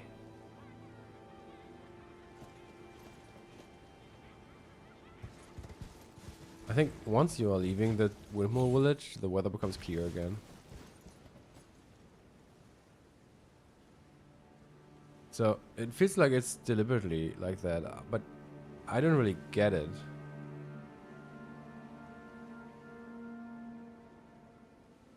There might be something to it. Once you enter the windmill village, it becomes foggy again. See? What is this bullshit?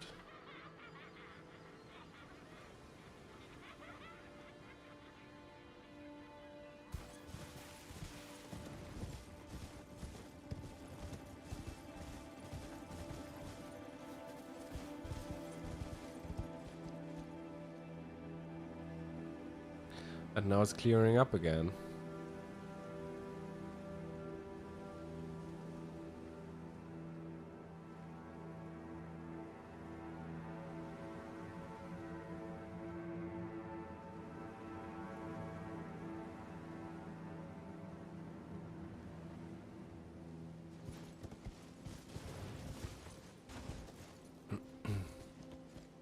I think there are some places here on the Altus Plateau where it starts to get foggy for some strange reason.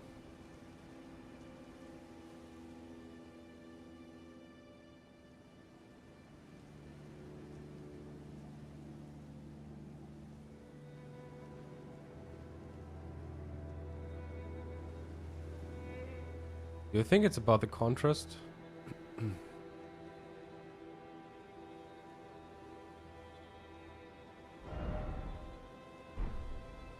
I mean, just assuming that this area might be about America rebelling against the Urge Tree.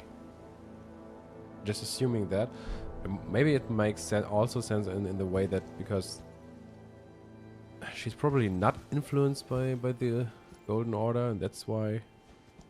Maybe it's referring to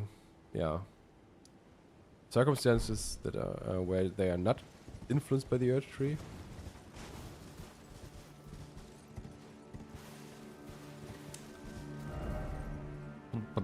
Oh, okay, let's go down here.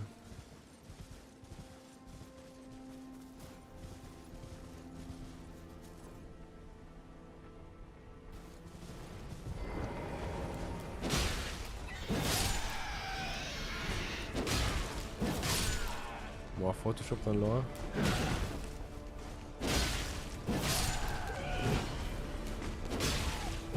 Yeah, I don't know.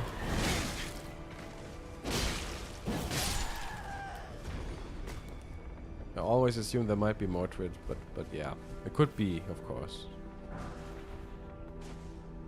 Poison grease. So the poison grease is just placed here because there are some really strange relationships between the maiden and poison. Because it seems like their blood actually contains poison. As it seems.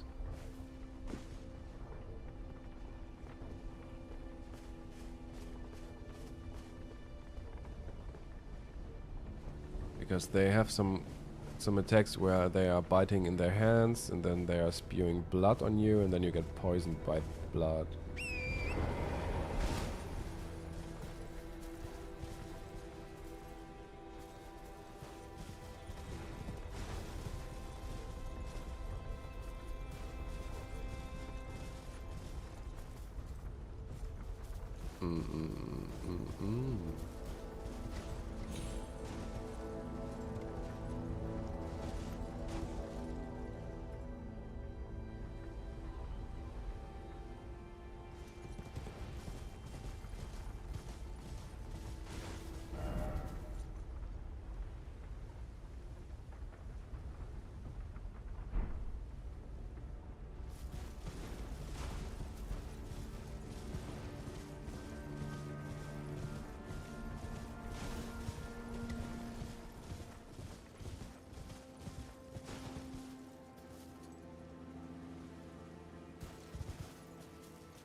Finger made in retirement village?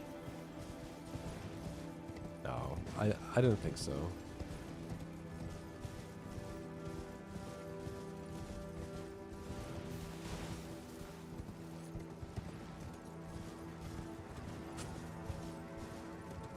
Have I been here already?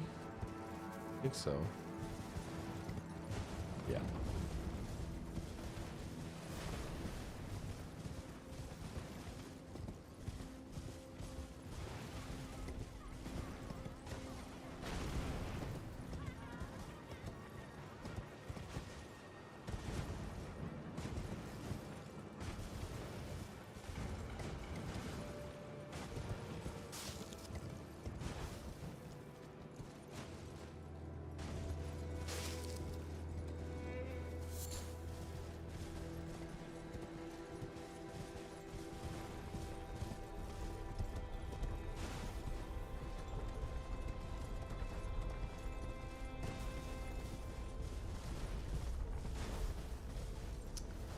thought there would be a second item.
What does iniquity mean?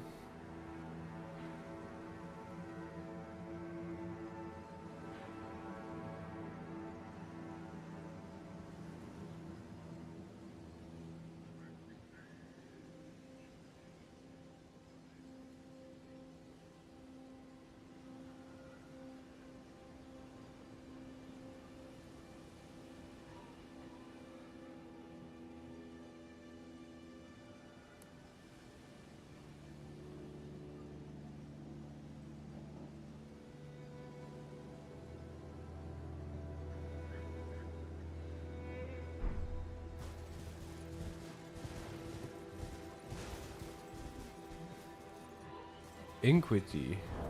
What does what does it mean? Road of iniquity. Iniquity. Iniquity.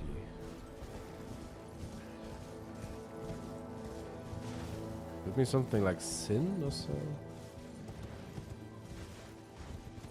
I'll have to look up the translation.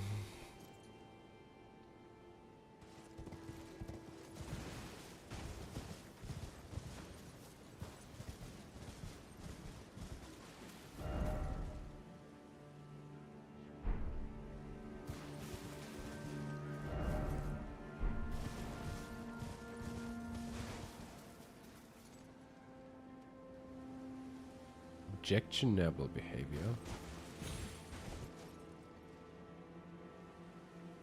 Questions. Inquiry. Ah.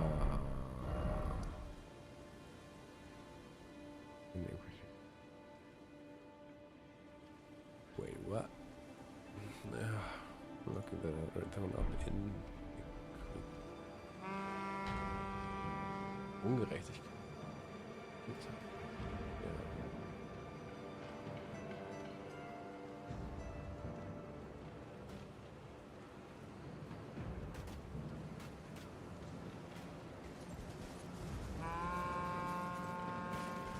Guys, are you okay?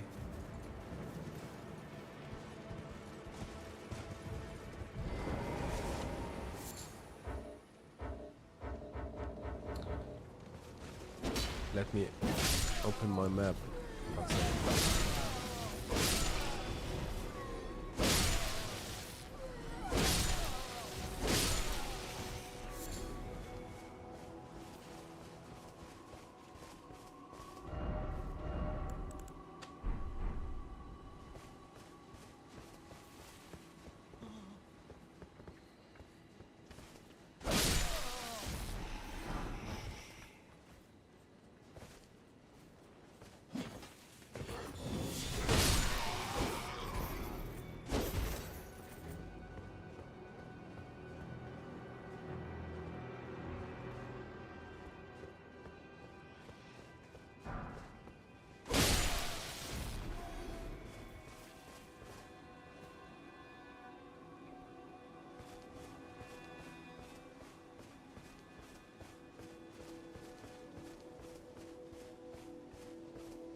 One of these applies here somewhere.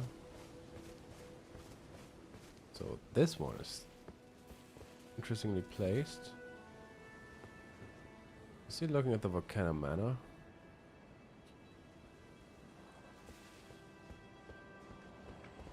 Hello.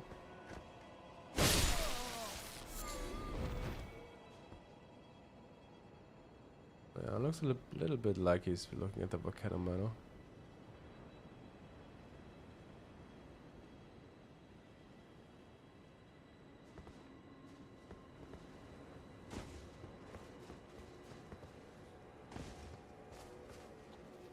Are you also looking at the Volcano Manor?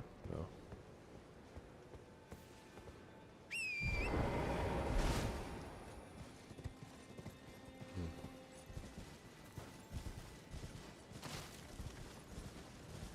Tombstones, tombstones.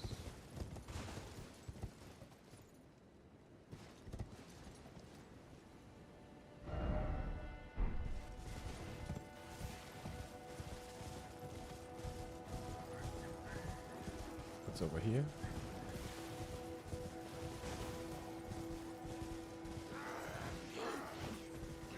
Just chilling. Nearby trees. Okay, just soldiers. Chilling.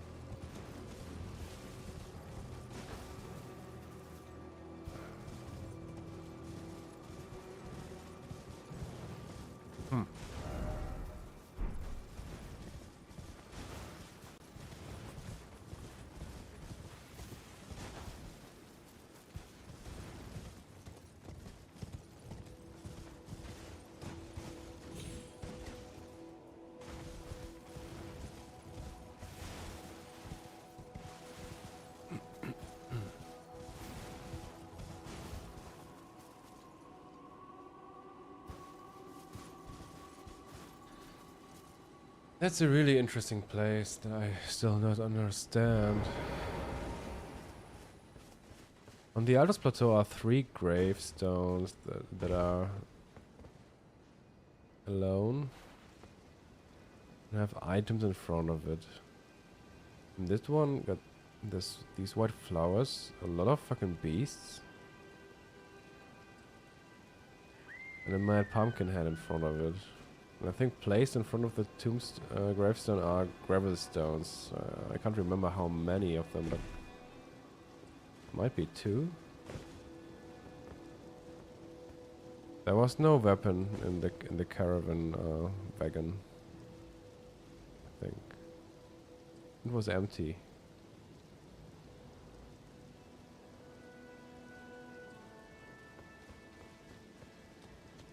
Hey, bro.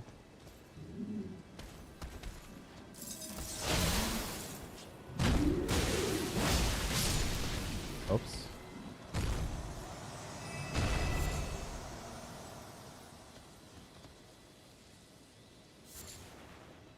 Yeah, 2 gravel stones.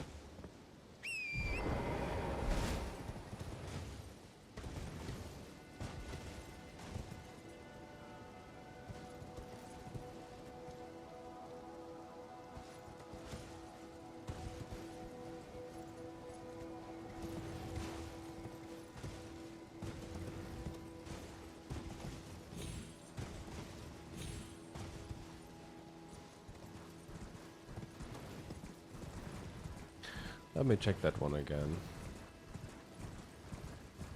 I think there was none. Yeah, it's empty.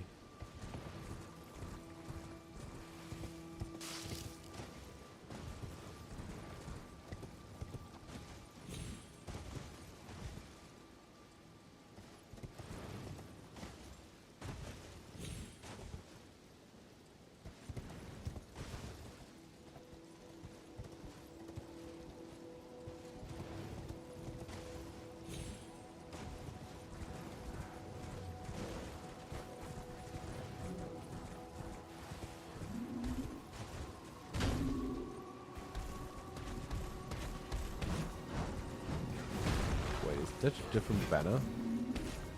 No.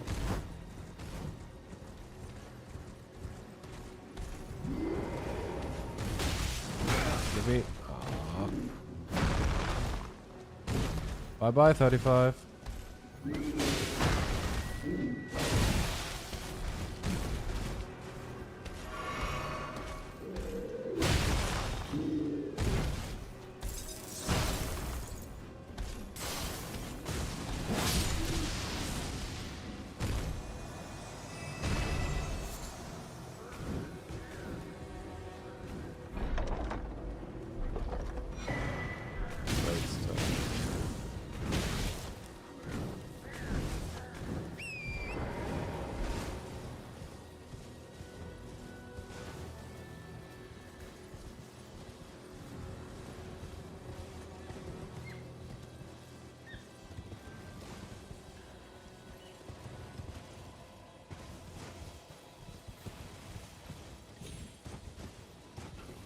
I should go to bed as well.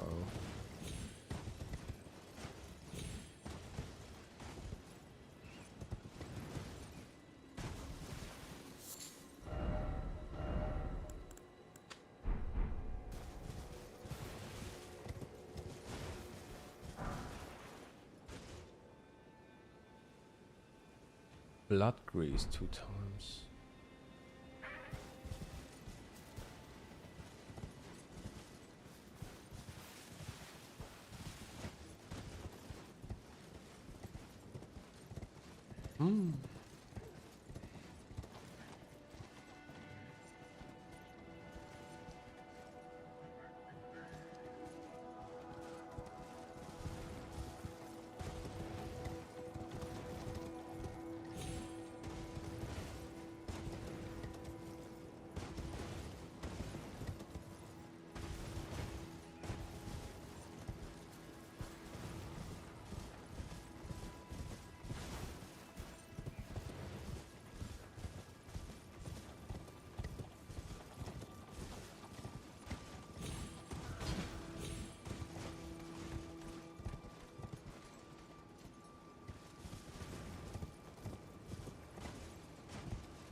Oh, there's still an item down there.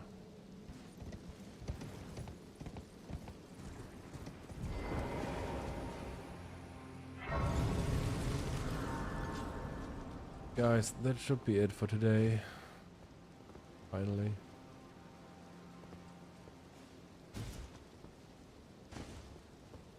Seems like a lot of people want to jump down.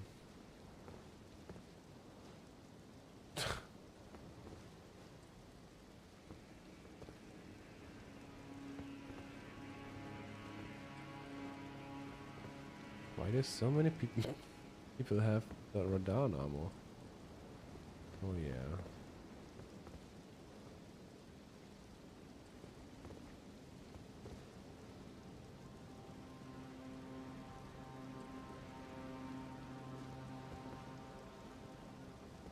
Oh, no, I see.